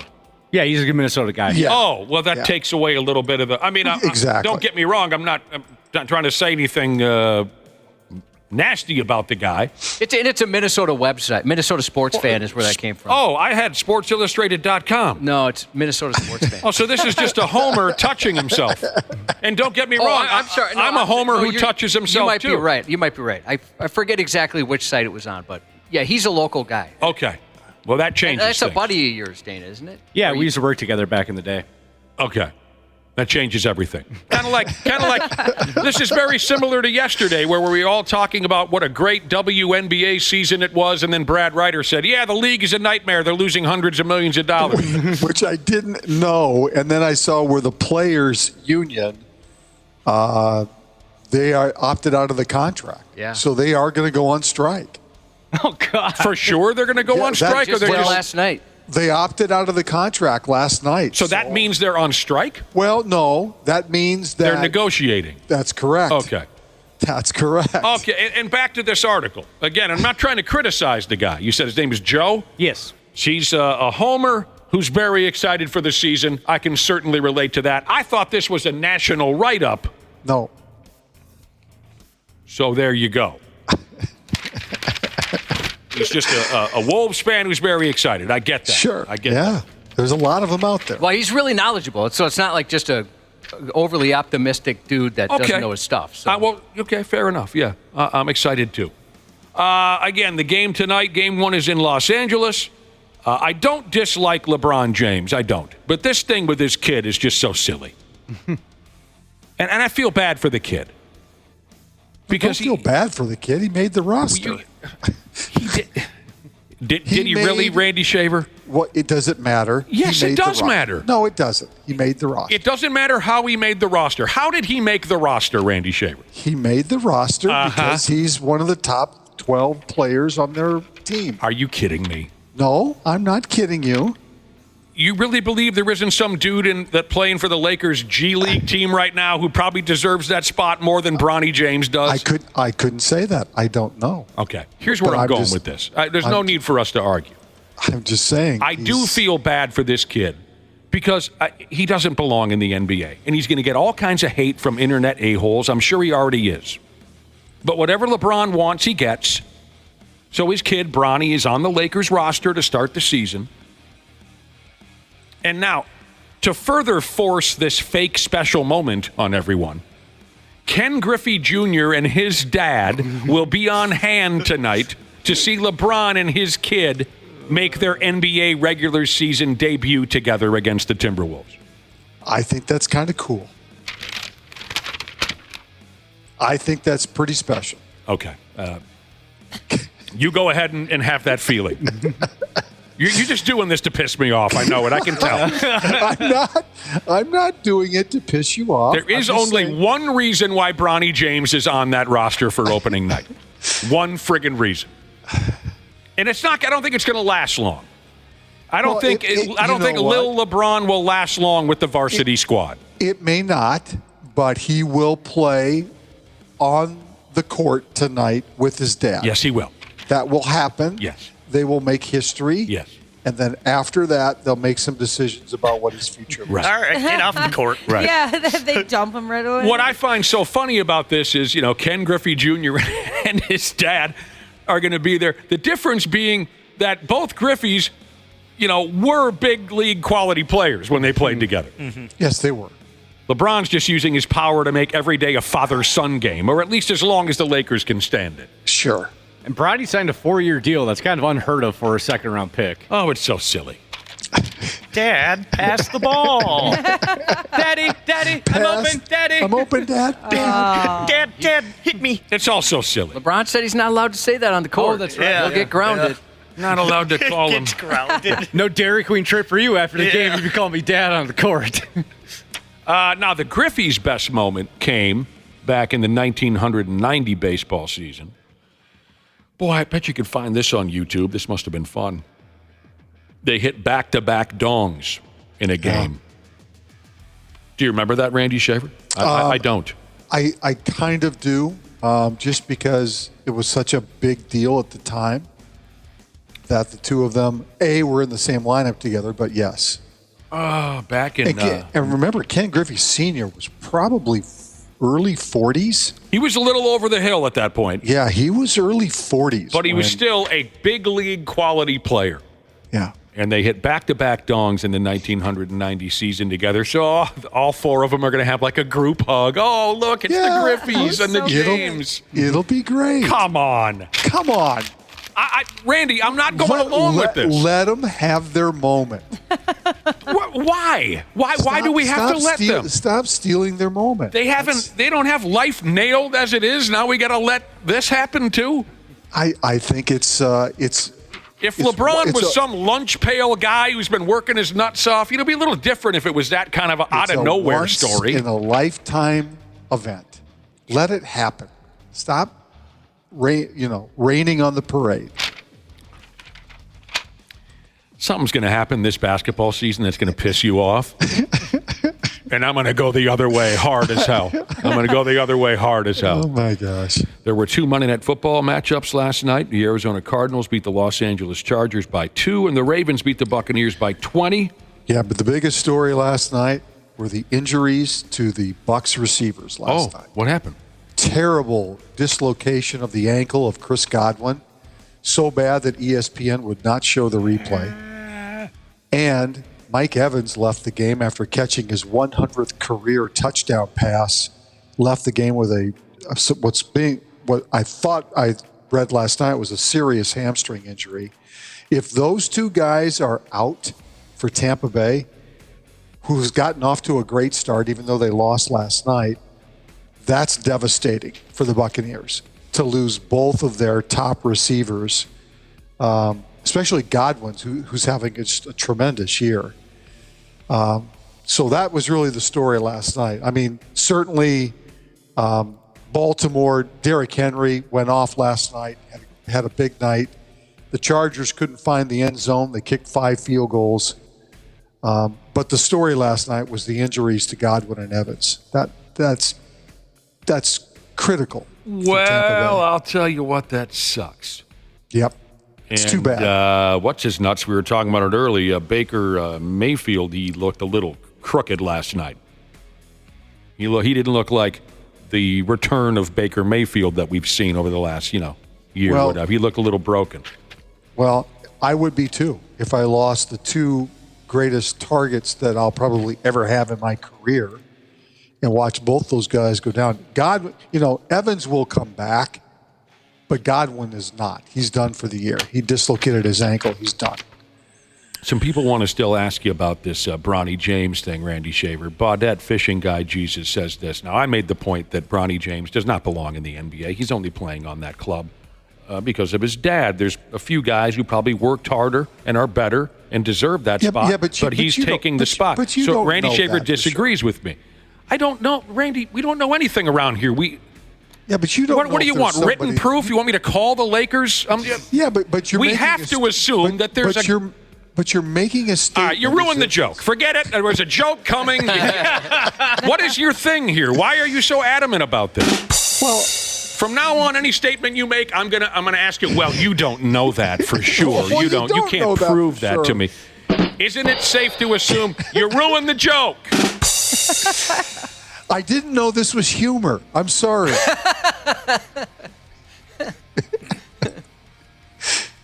It really looks like Karen Rodgers picked his nose and ate his boogers on the sidelines. Oh, I saw that. I think he did. Yeah, it looks like he did. It's up on 93X. Sorry, hey, Baudette Fishing Guy Jesus. I'm sorry that Randy ruined your joke, but he did. God. Yes, Karen Rodgers looks like it's on our website. Yes. Oh, my God. Josh, did you see that? I did, and I'm wondering I almost wonder if it was a bit. Like he told how he's kind of like that. Well, he right? does things for attention. Yeah, yes, he does. I kind of wondered if maybe he told a buddy, "Hey, watch for this. I'm gonna pick my nose and pretend to eat it." Or he's a legit booger eater. He could be. Oh my God, maybe you guys.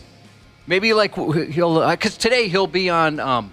Oh my God! Pat McAfee. Yeah, Pat McAfee show. Oh, I never miss an appeance, Karen Rodgers on the Pat McAfee show. I do One of my make sure favorite things. I love it. I do like to read about it, see if there's anything good for us. But yeah, maybe he'll go on there and they'll say, "Yeah, we set him up to do this." You never or know. He'll talk about the health benefits of eating it. Exactly. Yep. That's what it's going to be. Randy, did you grow up with booger eaters down there in Cedar Rapids, Iowa?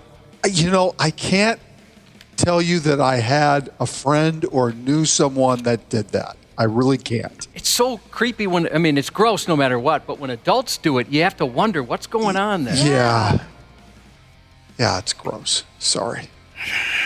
It really does look like Rodgers was on the sidelines the other night and he picked a booger up out of his nose and then he ate it. And then people I think he did. I think he did too. People also said he was seen sniffing something from a bottle. I imagine that was smelling salts, but who knows with the guy? This is up to 93x.com, and I don't know if it's smelling salts because it's like in one of those like little baby water bottles that you get on like an airplane or something. Water bottle, okay. Like the cute little ones.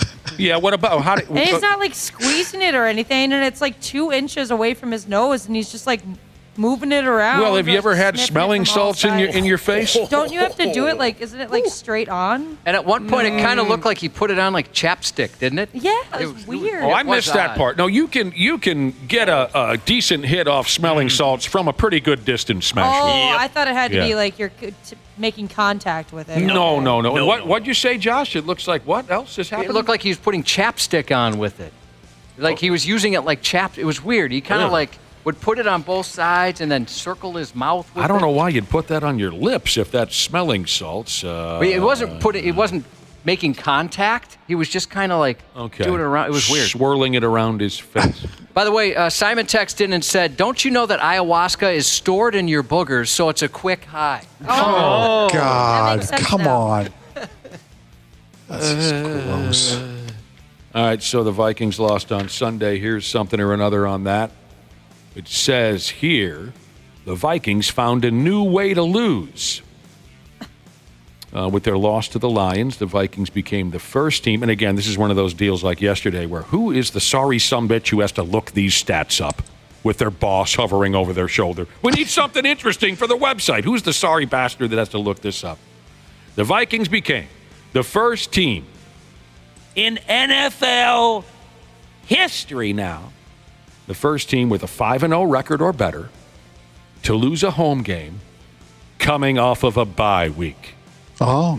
Dump, dump, dump, dum. And it says here, every other team that has done this has never won a game ever again. No, I'm kidding. No, that's so they're, not true. they're the first team in NFL history with a record of 5-0 or better to lose a home game coming off a bye. This situation has come up 9 previous times in NFL history, and the previous teams went a combined 9-0. But Sure. the Vikings found a way. That's the story.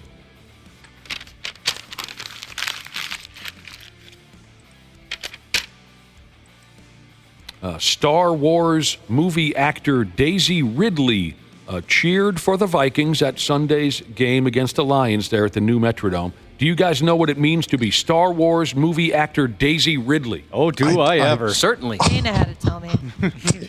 Do you know what that means, Randy Shaver? I don't know. Are you? Oh, I don't either.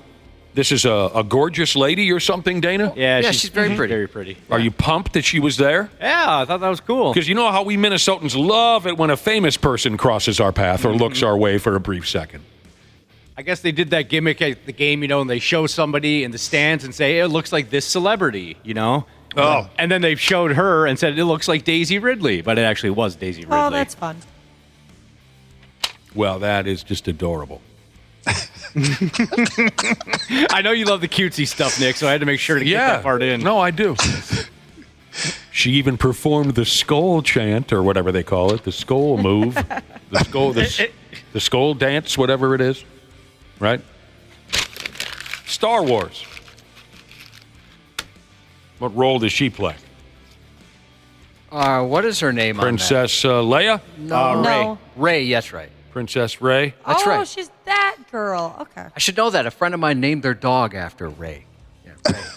Ray, the Star Wars character. The character, yes. R-E-Y.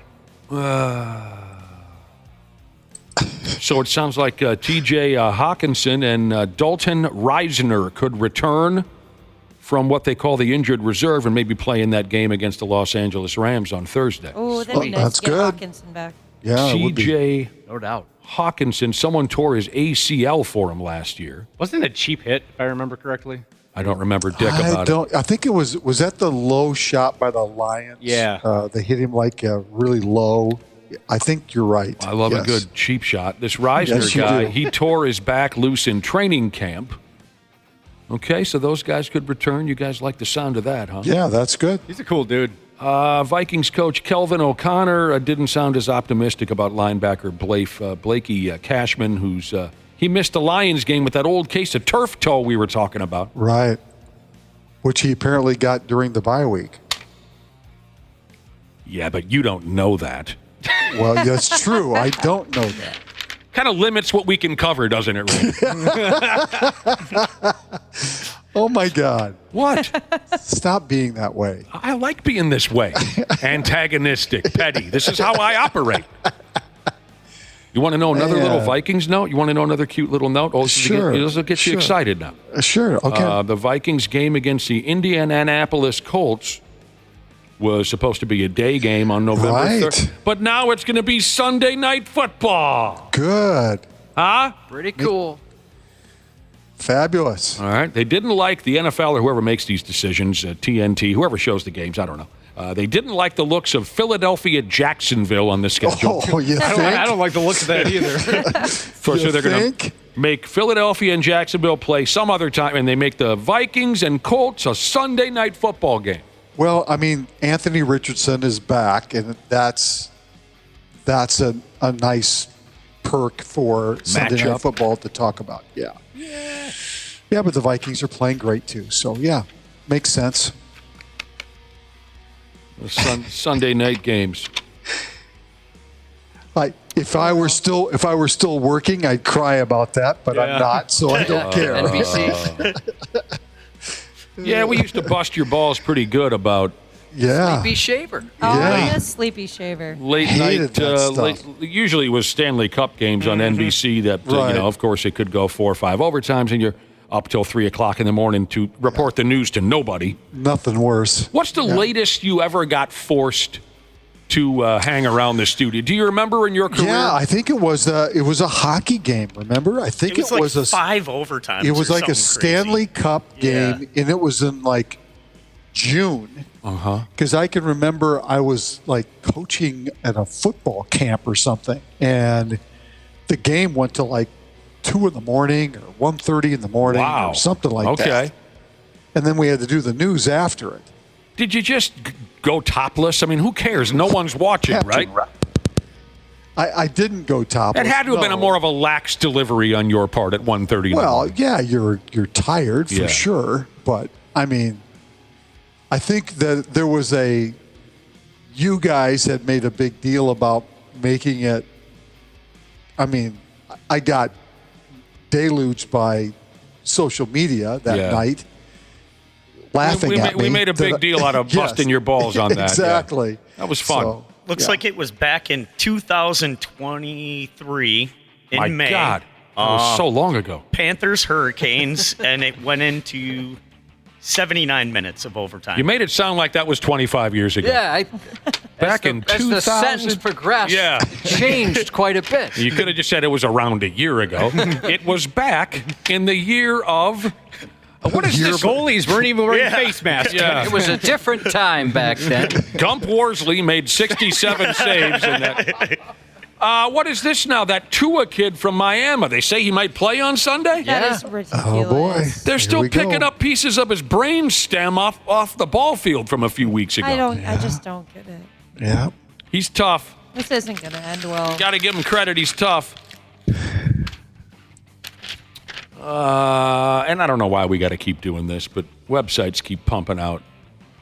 They keep pumping out articles. It wasn't that long ago we talked about this stuff, right? About the broadcasters, the folks who call your ball games.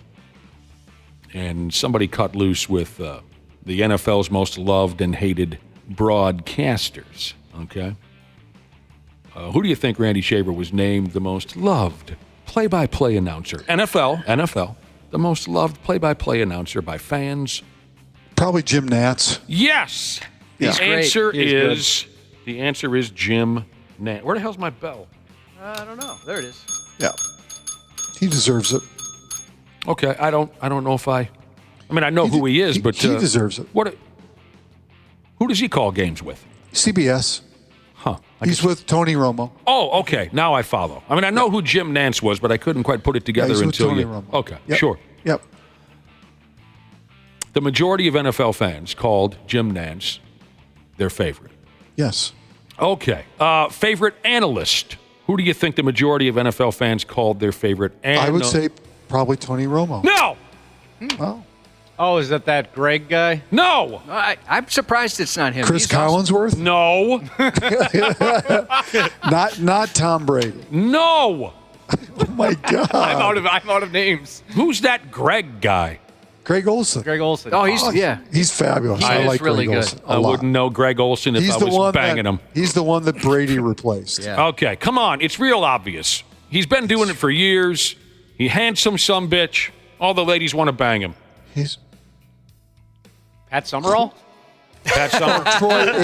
Troy Aikman. Pat Summerall was that guy when he was alive, Dana. He was Troy the handsome Aikman. one that all the ladies wanted to fold. You're right, Troy Aikman. Oh, duh. Yeah. Most loved analyst. Yeah, he's solid. The most hated broadcaster, lead play-by-play guy. Buck. It's always the same. Nope. Whoa. Really? Nope.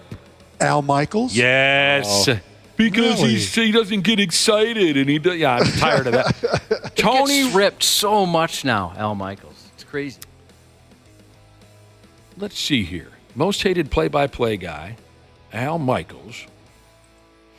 And I believe Tony Romo was the most hated analyst. Really? Yeah. Oh. He's very polarizing. It's one way or the other. Nobody's neutral on Tony Romo. Why is he polarizing? I don't know. I think he's really good. I don't follow this stuff. I don't know why people get so dialed into who's calling the ball game. Who cares who's calling the ball game? Well, people do care about that stuff. I get it. But Tony Romo, I think, does a nice job. Now, how about Vikings fans specifically? Because they even broke it down in that fashion. Oh, they hate Joe Buck, obviously. Yeah. He's the number one you hear about. Vikings fans specifically, their favorite play-by-play man. See, the Vikings fans went against the grain, and their favorite play-by-play man was Al Michaels. Most hated, you're right, Joe Buck. Their favorite analyst, Vikings fans, was Troy Aikman. So they kind of went along with everybody else on that one. The most hated analyst, Vikings fans hate Jonathan Vilma. I mean, I remember him when he was a player. What do you got against Jonathan Vilma, whoever he is? Well, you know what? Vikings games normally get that crew. They don't get the Tony Romos very often. They don't.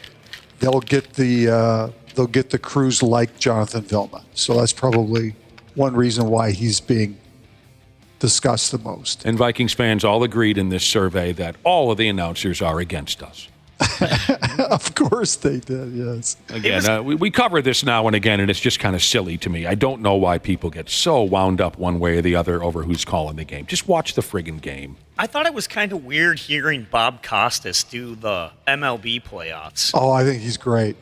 What's weird about it? I don't know. It was just, I don't know. He used to do it all the time, Yeah. Wapple. I mean, he was the regular guy. He's been the voice of baseball forever. Yeah, I know. I guess I'm just used to him at the Olympics and, like those type of events. Remember when he got pink eye? That was a riot. That was so funny. When Bob Costas got pink eye, that was a ratings monster. Oh, that was so funny.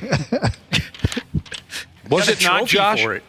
The pink guy? Yeah. That was pretty funny. He got it in one eye, and he thought, how bad could it get from Poor here? guy. And then it got in the other eye. no, He got the old really? double barrel at the Olympics. Some bitch looks like, every time he went on the air to talk about the javelin throw or whatever, something meaningless, like he looked like he had just been freshly maced in the parking lot.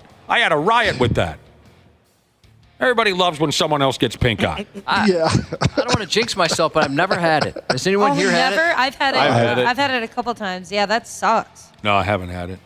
But it looks like a good time. It's so painful. Yeah, it looks like a good time, yes. I called my boss once. I was like, hey, I got pink eye. Like, what's the protocol? Can I come in? And he just goes, you got pink eye? Gross. It is kind of gross. It is. And you feel gross when you have it. Yeah, you do. You're not going to catch me talking much soccer on this program. It just goes against everything I was raised to believe in.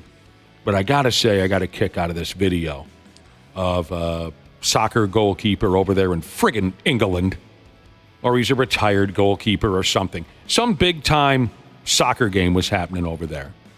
And a famous goalie by the name of David James gets onto the field. It's halftime, so they're going to put on a little show for the crowd at halftime. David James, famous goaltender, gets in between the pipes there, and they sent some little kid out there. Here's the lucky kid, Nigel or something is probably his name since it's England. Malcolm. Here's a lucky little kid who's going to shoot on goal on legendary goalie David James, right in the crowd. Yay, it's so adorable. Look, the kid's got a little soccer uniform and he's cute, isn't he? Yeah. Come on, little kid. This is your time to... The kid takes 2 shots, and the kid knew what he was doing, and the goaltender stuffed both of them. And it wasn't like it was an easy play. I mean, he dove for one of those to stop. Yes. And the crowd is like, you dirty son of a bitch, boo! And the goalie turns to the crowd. Oh, blow me, he says. I don't care. No, I'm not going to let anybody score on me. I love this guy. I love this David James guy. Yeah, it's on our website. Yeah. I love this guy's style. That's funny. The kid doesn't always have to win when you do these cute gimmicks. It's time some of these kids learn that, handouts aren't a thing in the real world. You suck, kid. And the kid even looked at the audience as if to say, can you believe this prick? Yeah, the second one, he put his arms up. Are you serious? One time I was dating a girl, and we drove to Madison to go meet her family. I was meeting her family for the first time, and she had a little brother, probably 7 or 8, and we're playing backyard wiffle ball, and I just would not take it easy on the kid. I just kept taking him deep and deep over and over again to the point he cried. Like, Dana. Way to make a great Dana. first impression on my girlfriend's parents. I like that, Dana. There ain't no free rides. No. You're going to throw that soft stuff to me, I'm taking your yard, kid. No free rides. Check that video out. That's fun. I saw a joke at the end of this story that said the Make-A-Wish Foundation should stay away from this David James. You know what I mean? He's going to show up and be, okay, whose ass do I got to whoop? You know what I mean? But, think of the satisfaction if the kid would have scored on him and he gave it his all. You scored on an premier goalie. Yeah, So that would have been nice. But nice doesn't always happen when you're a big boy, does it, Josh? No, even if you have a nice smile, this doesn't always happen. Nice isn't a part of everyday life, kid. Now go back. Maybe that David James guy he pointed to the last seat in the building and said, "Go back to your seat way up there in the nosebleeds, kid. I'm done with you. I got no other use for you. Go up there and sit with your mommy and your daddy." Pigs and Panthers play tonight, Randy Shaver, on television. Okay. And it's a new vibe. You were in the business for many years. What does it mean to you that Bally Sports is gone and it's been replaced by something called FanDuel Sports? So tonight when you turn on the hockey game at 5:30, it's going to be the FanDuel Sports company. Huh. Yeah. Guess what else starts tonight? I have no idea. Brotherhood in the Box is back, baby. Oh, here we go. Okay. Yeah. So you got to sell this now. We're not going to help you this time. Here we go. 5:30 at Halftime Rec tonight. Come win some wild sweet tickets. I'll be hanging out with Coors Light. I love Halftime Rec. I'm not going tonight, but I do love Halftime Rec. It's a good time when Wapple's not there. Yeah, actually, do you want to meet there about 4 for happy hour and get the hell out of there by 5:30? Perfect. Been there many times. Okay. FanDuel, this FanDuel Sports Network or something like that. Do you care, Randy? Sure. You do? Yeah. Why do you care? Because I like FanDuel. Okay. Oh yeah. You hang out there. You make bets and whatnot. I play FanDuel. Sure. Do you got their? Did they give you a free hat or a T-shirt or anything? They did not give me anything free. Nothing in life comes free. You didn't get a FanDuel ashtray, a foam finger, nothing? I did not. Nothing in life comes free. How much money of yours have they seen over the years? They've seen more than they deserve. Is that why they have enough money to be the sponsor of the TV station? That's exactly right. That's funny. All right. So, yeah, I mean, like Josh said earlier, I didn't follow this story very closely. I mean, although it did affect my home, the whole battle between Bally Sports and whoever, cable companies, it was a real mess. And, yeah, it effed me for a while there. Apparently, are we to believe that with FanDuel Sports Network, those problems are over? I don't know. Isn't it the same? It's confusing kind of how it works. I don't follow it. It's the same channel, just has a new name now. But, I mean, isn't it the same owner, though? Yeah. Is it still Diamond Sports or whatever it is? So, yeah, I couldn't tell you how much it'll change. But I know people were excited about it online yesterday. Okay, good. I'm glad people are excited. So the Pigs and the Florida Panthers, we'll see if the boys can remain regular season undefeated on the season. However a grown person says that. You know what I'm talking about. It gets confusing. We got a win here and then a loss. Well, but there was an overtime loss. And then you factor in a point. The NHL, it can throw me sometimes. But they got a game tonight. There you go, Randy Shaver. What else is going on? You got anything on your mind? High school football kicks off tonight. Oh, the playoffs. God. The playoffs start tonight. Yeah.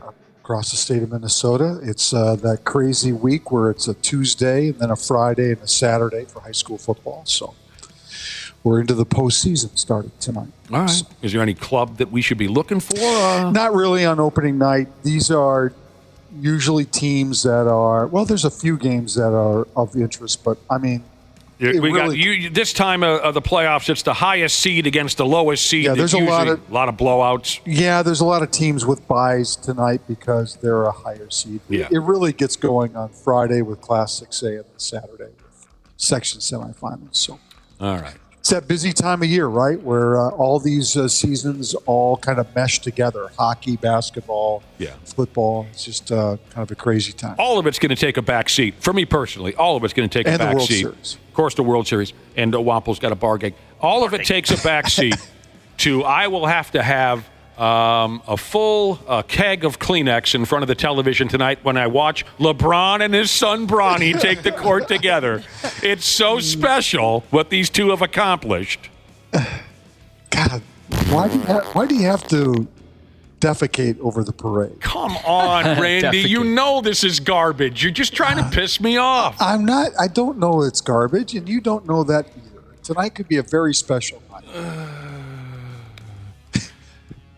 Speaking of high school sports, it always makes me think of our old buddy Smiling Don, old sales person here for many years in the building. He was a high school athlete at St. Paul. Johnson back in the 60s. Smiling Don retired. I think he golfs in Arizona most of his days here lately, Cubby, last I heard. But, Smiling Don. You mentioned that tonight, a lot of mismatches in the first round of the high school football playoffs. There's going to be some blowouts and whatnot. Smiling Don told a great story years ago where he said his head coach there at St. Paul Johnson was a gruff, kind of a straight shooter. And there they were, the Johnson basketball team sitting on the bench before a big game against a superior opponent, an obvious superior opponent. And the coach didn't care. He wasn't going to be one of these guys that says, you know what, boys, anything can happen. Get out there and give it your best, and we might catch a break. The coach looked at everyone on the bench before the game, and he looked over at the boys, and he said, it's kind of like leading sheep to a slaughter, isn't it, boys? They knew what they were up against. All right, Randy, we will talk to you tomorrow. All right, sounds good. Thank you very much. We'll be right back on the Half-Assed Morning Show. Half-Assed Morning Show. They're loud, they lose control, they do their little circus act. They're a nuisance. 93X. Our technicians are geared up and ready to make sure your system is running reliably this winter. Regular maintenance from Standard Heating and Air Conditioning helps prevent costlier breakdowns in the future, and we know they always happen at the worst time. Hey, Ashley here. Get your home ready for winter. Schedule your furnace tune-up with Standard Heating and Air Conditioning and save $30. Have a boiler? Save $40 on your boiler tune-up. Visit standardheating.com to book and lock in your savings. Stay cozy, stay ready. Robin Hood's Hood Week is here. 12 days, 3 legendary offers, and unlimited bonus amounts. Earn 3% on IRA transfers with Robinhood Gold, 2% on transfers with at least a $10,000 margin balance, and 1% on brokerage transfers until October 27th. Hood Week ends soon, so visit Robinhood.com/HoodWeek. Investing is risky. Bonus offers subject to terms and conditions. Visit Robinhood.com/HoodWeek for more information. Margin is not suitable for all investors. Robinhood Gold is offered through Robinhood Gold LLC and is a subscription offering services for a fee. Brokerage services offered through Robinhood Financial LLC, member SIPC, a registered broker-dealer. Bingo. All right, Bill, we're recording now. And please put your phone on silent. Oh, where is my phone? Let's go, man. Okay. Get it together over there, player. Go ahead. Pick on me the way that you want to. I wouldn't say that to my son. Just go. All right, why would people want to listen to the Sims Complete podcast? A father-son dynamic duo talking about the game of football. We do a lot of quarterback and coach talks. It's fun. I love doing this. It's been awesome. Sims Complete. Check us out on the Believe Network. Appreciate it. Just search Believe, BLEAV, wherever you listen. The 93X Half-Assed Morning Show. Absolutely hammered. On 93X. Oh, wow. I'll be damned. It is 8:26 right here live on the 93X Half-Assed Morning Show. We appreciate you listening. What a hell of a deal we got going. Cubby, I was looking around that soulless internet yesterday. I was, and I saw some Halloween-related this and that. You're probably starting to get pretty psyched over there. Yeah, we're making some plans and whatnot. You love Halloween. But these pictures I looked at, that's what I ended up finding some pictures. It brought back some memories. I was looking at pictures of Halloween costumes from the 70s and 80s. I believe I caught it on the Chive ski over there on the Chive. Josh, remember when all there was to choose from back in the day, if you were a kid? All there was for Halloween costumes, unless you wanted your mother to make something homemade and you could be the neighborhood dork and get your ass kicked, all there was to choose from was the plastic mask with the rubber band in the back and then some kind of plastic jumpsuit to match that helped identify who you were supposed to be. Well, you would use sheets and be ghosts, right? My parents used to make our costumes every year. Oh, no, so you were the neighborhood dork. Yeah, well, that's all we had. Yeah, so for Christ's sake. We used a garbage bag one year to win as a California raisin. My God. That's funny. I don't think I had a costume that you bought until You never had the cheap plastic mask with the rubber band in the back and then the jumpsuit and it would say Zorro or whatever, right? You know. My dad, he would paint our faces like vampires sometimes. So we'd have kind of a vampire cheap look. Bastards. I would say witch all the time because that was a cheaper route to take, especially after you already had the hat. Then my mom was like, all right, all I got to do is paint her face green. Let me just roll through all these characters because some of them, maybe some of you put on that outfit back in the day for Halloween. all the popular characters that I saw, and most of them, of course, are from movies and television that was hot during that time period. Again, just the old plastic mask with a rubber band in the back. I saw Mr. T. I saw a gremlin. Annie, as in the musical, Annie? Must be. I'm guessing, yeah. Yeah. I mean, the red curly hair, right, Annie? Charlie Brown, Lucy, Snoopy, Bigfoot, Darth Vader, Casper, E.T. I saw a kid who just simply went as a crayon. Oh, lame. Droopy, Planet of the Apes, man. Chewbacca, Yoda, Raggedy Andy. I saw Batman, Zorro, Gumby, Kiss. Now, I remember even the Kiss Halloween costume. And I got the Paul Stanley one. And I kept that sumbitch for many years. And it probably would be some level of collector's item at this point had I kept it in good condition. I don't know what happened to the damn thing, of course. But yeah, Kiss had their moment in the sun where everyone was wearing their Halloween costume. Do you remember the classic old man mask? Oh, Certainly. sure. Yeah. God, those were fun. Creepy. Dracula. Some kids just simply went as a cat and a dog. And the jumpsuit, even, you said cat, you know what I mean? Or dog on it, just in case someone in the neighborhood couldn't identify what you were trying to be. Spock. I bet you that would gain you a few bucks if you had the old Spock costume. Superman, Evel Knievel, the $6 Million Man, Bionic Woman, my God. Garfield, He-Man, Skeletor, and Scooby Effin' were some of the old costumes that I saw. It was fun to look at that stuff again. The Spock costume, that Spock mask, they considered using that as the Halloween mask for Michael Myers. That was one of the, obviously they ended up with his Captain Kirk, right? Yep. Right. But Spock was one they considered. There was they were going to maybe do a clown mask since Michael Myers went during his first kill. He wore a clown mask supposedly. There was another weird one. Nixon. They thought of a Nixon mask. This was all for the Halloween movie. The ideas. Yeah, the ideas that they were trying to come up with for what to do before they went with the Captain Kirk one. That's interesting. Now, if you wore that old 70s, early 80s plastic Halloween mask with the rubber band in the back, you know what I'm talking about. After a stretch of time, you would create a pool of your own spit in the chin of the mask. Yuck. Some of you older folks know what I'm talking about. Yes, it was disgusting after a while. Just condensation and your saliva when you're hollering trick or treat. Eventually, you would pool up some of your own saliva. Those were tough days, but they were fun. Wapple, Dana, do you guys remember, it was huge when I was younger, if you got one of those Scream masks that had like the heart pump, so you could like pump the blood through the mask? Oh, yeah. That was always a huge deal. My brother was so mad because my mom never let him get that because, no, it's too bloody. Here's a listener who went as Mighty Mouse back in the day with the plastic mask. Did you see on that list, there was, I saw the Chive thing too, the kid that dressed up like a pack of cigarettes? Oh, yeah. Oh, that's Salem cigarettes? Yeah. Looks like he made that at home. Yeah. I mean, that's, there were simpler times. Everything was so much more cheap and basic back then. Oh, like I've told you before, I had big friggin' gong show Halloween parties for many years. And once we got into our 20s, we used to really cut loose with these keg parties on Halloween. Everyone had a great time. Folks would dress up. And my pal Curtis made his own costume at home. He came to the party as a can of Copenhagen. And it was friggin' perfect. You know what I'm talking about? It was so beautiful. The lettering, everything was perfect. It really looked like his little carcass was stuffed inside a can of delicious Copenhagen chewing tobacco. Some of those handmade ones can be so cool. It just adds a little something to it. Ashley, did you see any of the pictures from the Tompkins Square Halloween Dog Parade? No, I did not. Are you familiar with this? No. They do it in New York City every year. Well, they have like the last 34 years or whatever. It just happened over the weekend. You should look at that. How did you pronounce the first word again? Tompkins Square.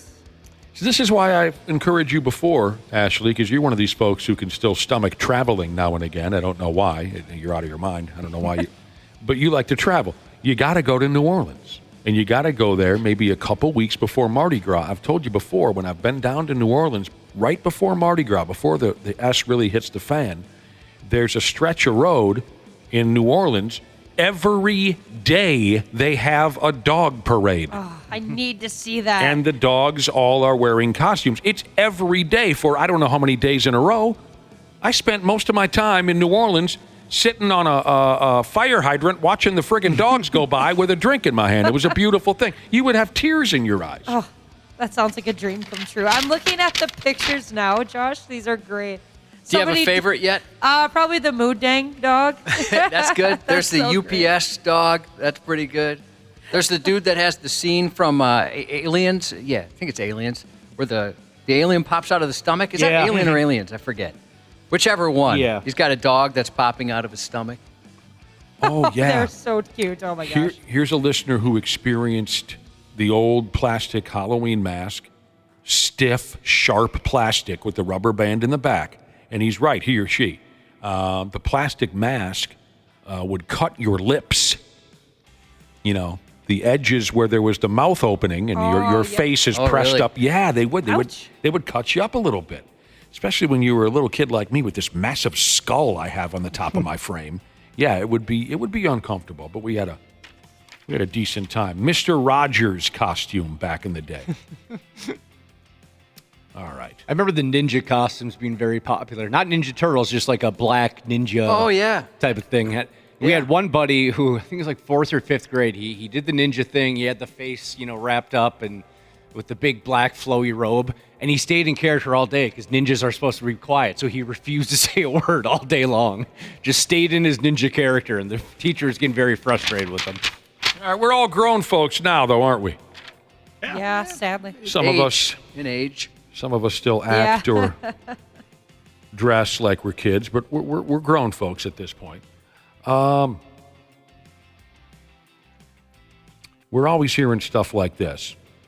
Every driver on the road thinks they are an awesome driver, and everyone else is terrible.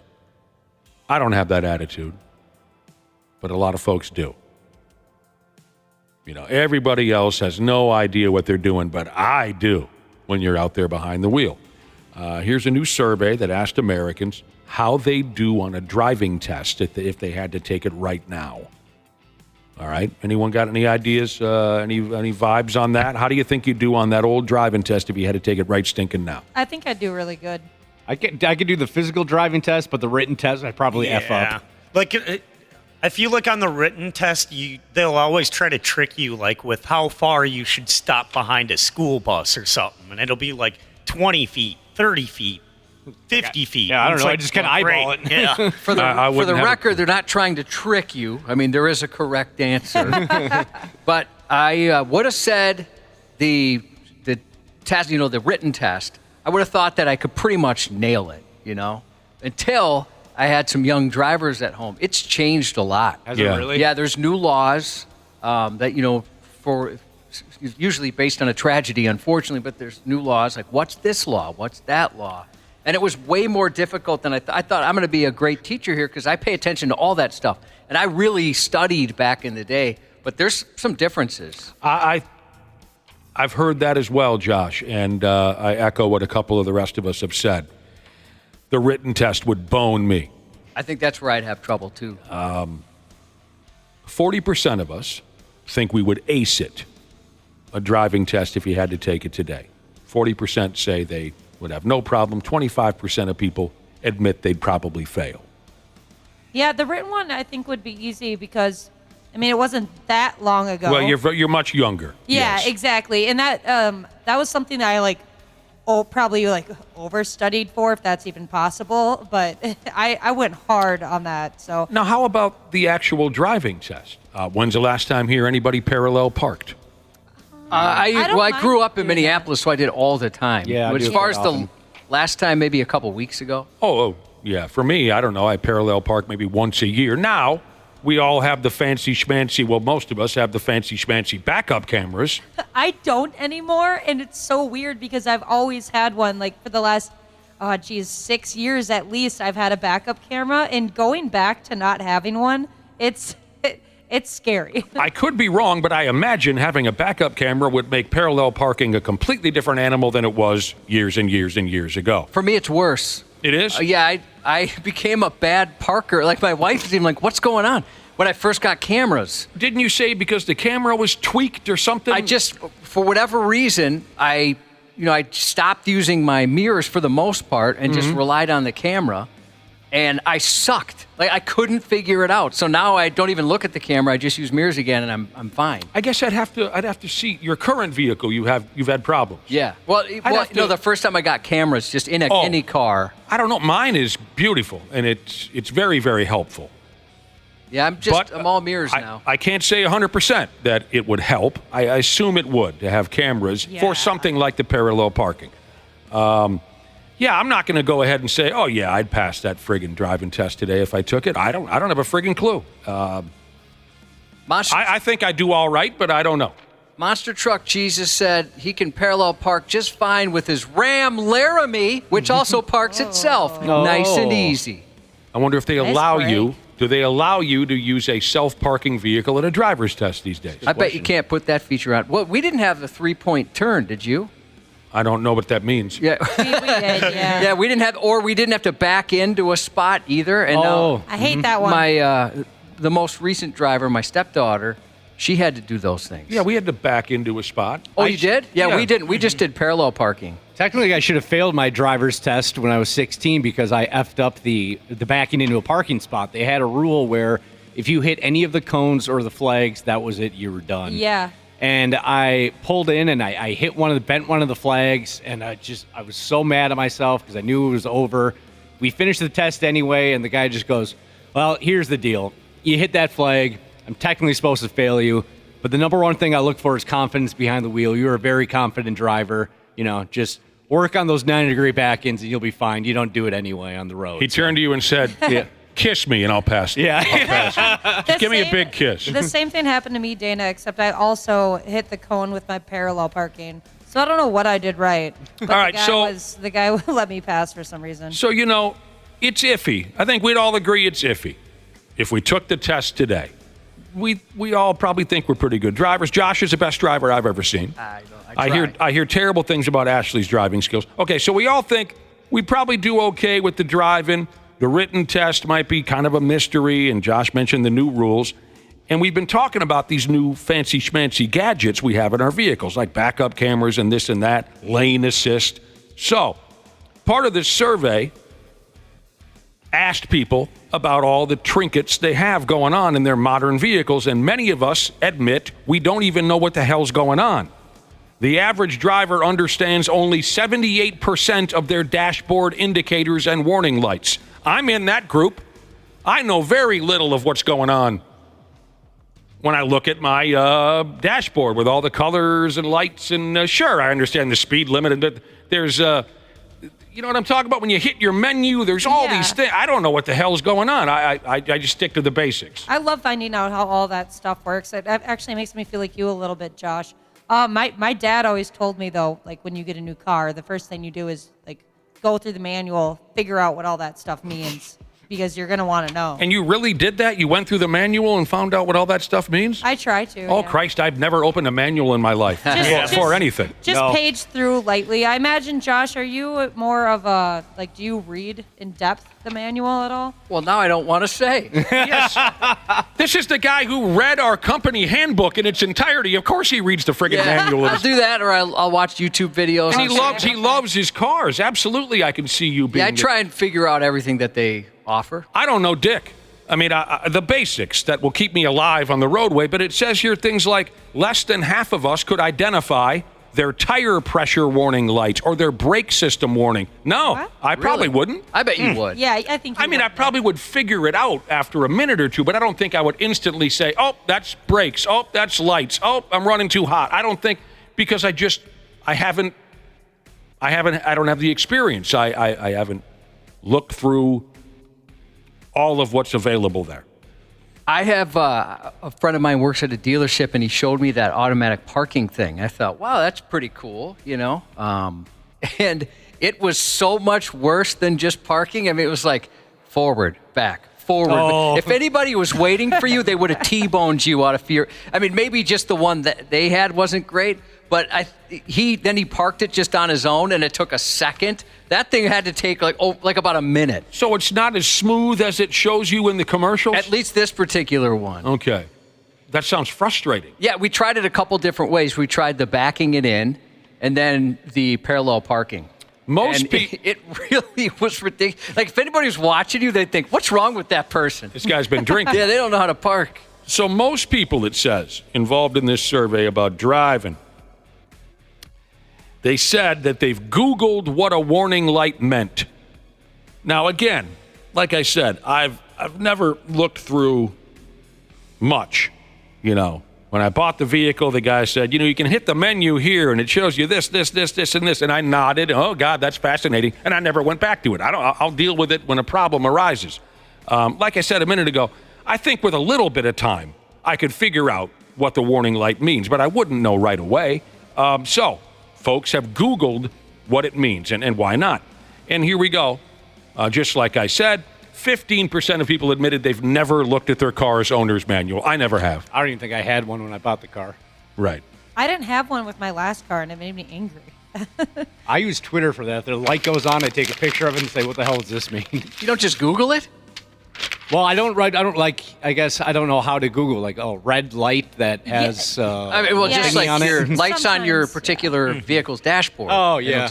Tell all of them. I guess I could have done that, too. See, here's a listener who took a picture of his dash. Oh, God, yeah. And the listener says in his text message, what does this mean? It's a picture of his dash, and the dash is showing him some part, I believe, that needs replacement, and he can't identify what it is. That's what I'm talking about. Oh, it says regen not active. You got to have your regen be active. So, yeah, I mean, it's so detailed now, and it really is interesting. It really is. And I think it's very helpful to have these detailed dash displays that will keep track of every effing thing. Absolutely, it's wonderful. But am I ever going to spend the time to study it all so if something bad happens, I know exactly what's going on? No. Just Google a little at a time. Yeah. If you got one thing, Google that. You have to fire up the Google, you go right ahead. The 93X Half-Assed Morning Show. Go ahead. Make my day. On 93X. Oh, God help us. I got text messages coming in. Text coming in, Josh. Look out. I see that. We were talking about driving. Yep, driving. A lot of folks texting in on, we were talking about if a grown person like ourselves, you go back and take that driver's test, written test, the driving test, the whole schmear, would you pass?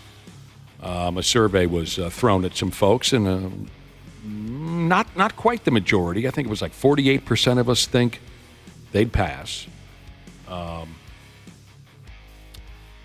I think it would be iffy. It would be iffy. Some texts came in. One of the first things we talked about was, there are some characters out there. Oh, are they convinced that they are the superior driver in all possible situations, and everybody else is just a clueless animal pawing at the steering wheel, just guessing what they're doing out there, right? There's a few people out there. One listener, and that's Jazzy Jesus, texted in and said he's guilty of that. He does think that he is the greatest driver of all time. He says he drives his girlfriend crazy with his complaining about other drivers. She dreads the first snowfall because he does that, that gimmick. We talk about it every winter on this program. Doesn't anybody around here remember how to drive in the snow? Am I the only one? We always get that text message, between 1 and 100 of those every winter. Jazzy Jesus says his girlfriend dreads the first snowfall and the way he loses his temper. He says he can admit that he has a problem. Now, that's progress. That's huge, actually. That really is huge. He can admit that he has a problem. I can tell you my wife is a terrible instructor. The kids don't like riding with her because when they were going, learning how to drive, because she panics, right? She yells and panics and freaks out.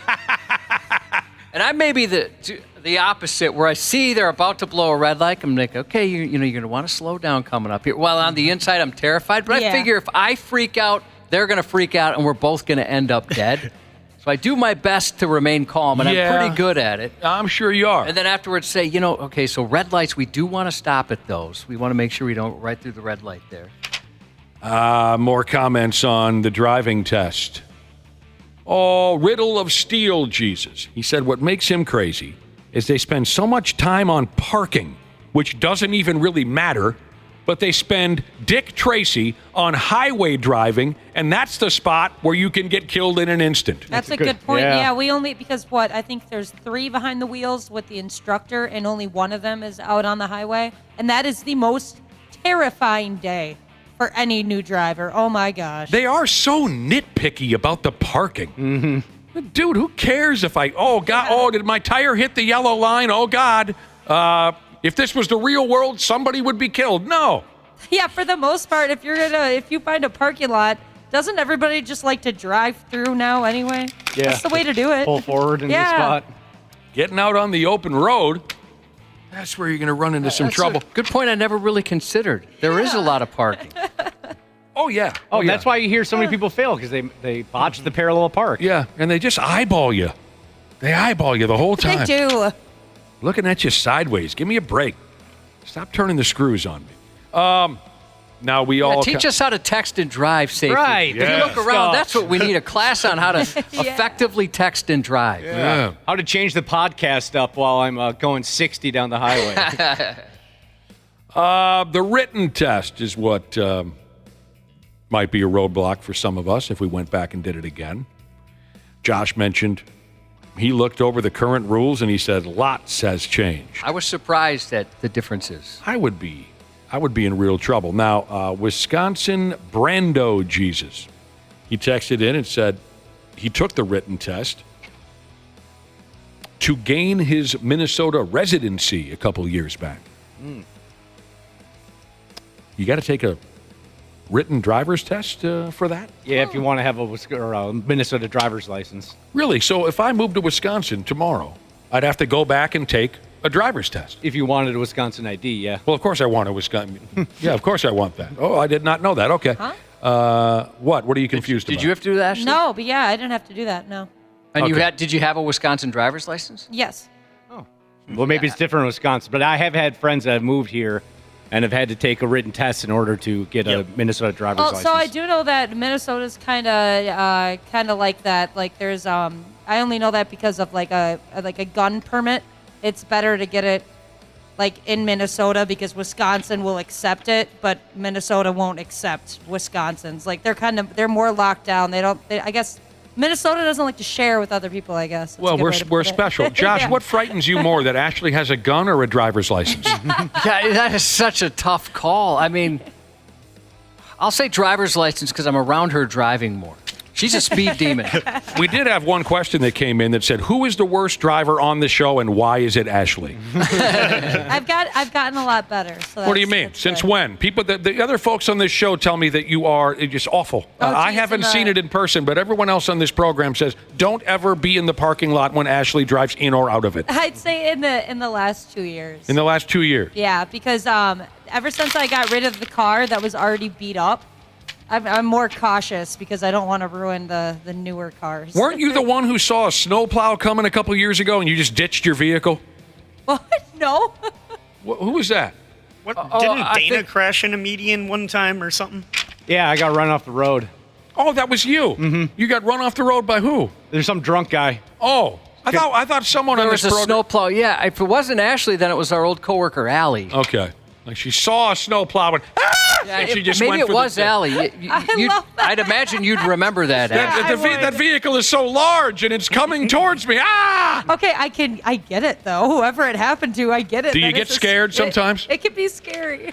All right, back to this guy. We'll have to take his word for it. We discussed how difficult we all assumed the written test would be for us today, and Wisconsin Brando Jesus said he took the written test to gain his Minnesota residency a couple years ago, and he says, needless to say, it was easier just to stay in Wisconsin. Really? So he found it to be very difficult. People are saying it was you, Ashley, that got run. I remember the story. It was like on a ramp or something like that. Are you pretending not to remember this? There was something that you went flying into the ditch. Tell us all the stories of when you went flying into the ditch, and we'll narrow it down. There was only one time, and I think it was before I even worked here. But was it a snowplow? No. because you might have told us the story. Somebody, yeah, it was either you or Allie then. Yeah, I remember Allie ran into a mailbox. Well, yeah, I do that's because she was remember that. late for work and she backed out. There's something we're not crazy here. There's something about a snowplow. We'll have to let it go. We got to get the hell out of here. It did happen. It did happen. I don't know. Get a nice holiday gift for yourself or the music fan in your life on 93x.com. You can pick up tickets to the just-announced 93X Nutcracker with Bush and Bad Flower, December 14th at the Uptown Theater, don't you know? An intimate venue, and it's a Saturday, so a great way to catch a live show. Get your tickets now during the 93X pre-sale using the code 93XRadio at 93x.com. Tickets go on sale to the public Friday at 10 a.m. Hey, Josh. Yes, sir. We have some listeners texting in. They got to the bottom of this. They know why, Ashley, you don't remember this snowplow incident. Because it was a story you made up when you were late. I don't remember some of the stories I make up. No, I'm pretty good at remembering my lies. Oh, yeah, maybe there's something to that. I think there's something to it. Happy birthday to Too Far Apart Jesus, whose wife, dog grooming, anal gland expressing Jesus, is going to take him out for a nice dinner tonight. And then, as she says, something else special for later. Former Metro Transit driver Jesus wants to wish his smoking hot wife a happy 49th. Have a great Tuesday. The 93X Half-Assed Morning Show. 93. The 93X Half-Ass Morning Show podcast is sponsored by Standard Heating and Air Conditioning. New episodes drop each weekday. If your podcast platform has ratings, go ahead and give us 5 stars and maybe give our enemies 1. Thanks, and here's a word from our sponsor. Hey, Ashley here. Get your home ready for winter. Schedule your furnace tune-up with Standard Heating and Air Conditioning and save $30. Have a boiler? Save $40 on your boiler tune-up. Visit standardheating.com to book and lock in your savings. Stay cozy, stay ready.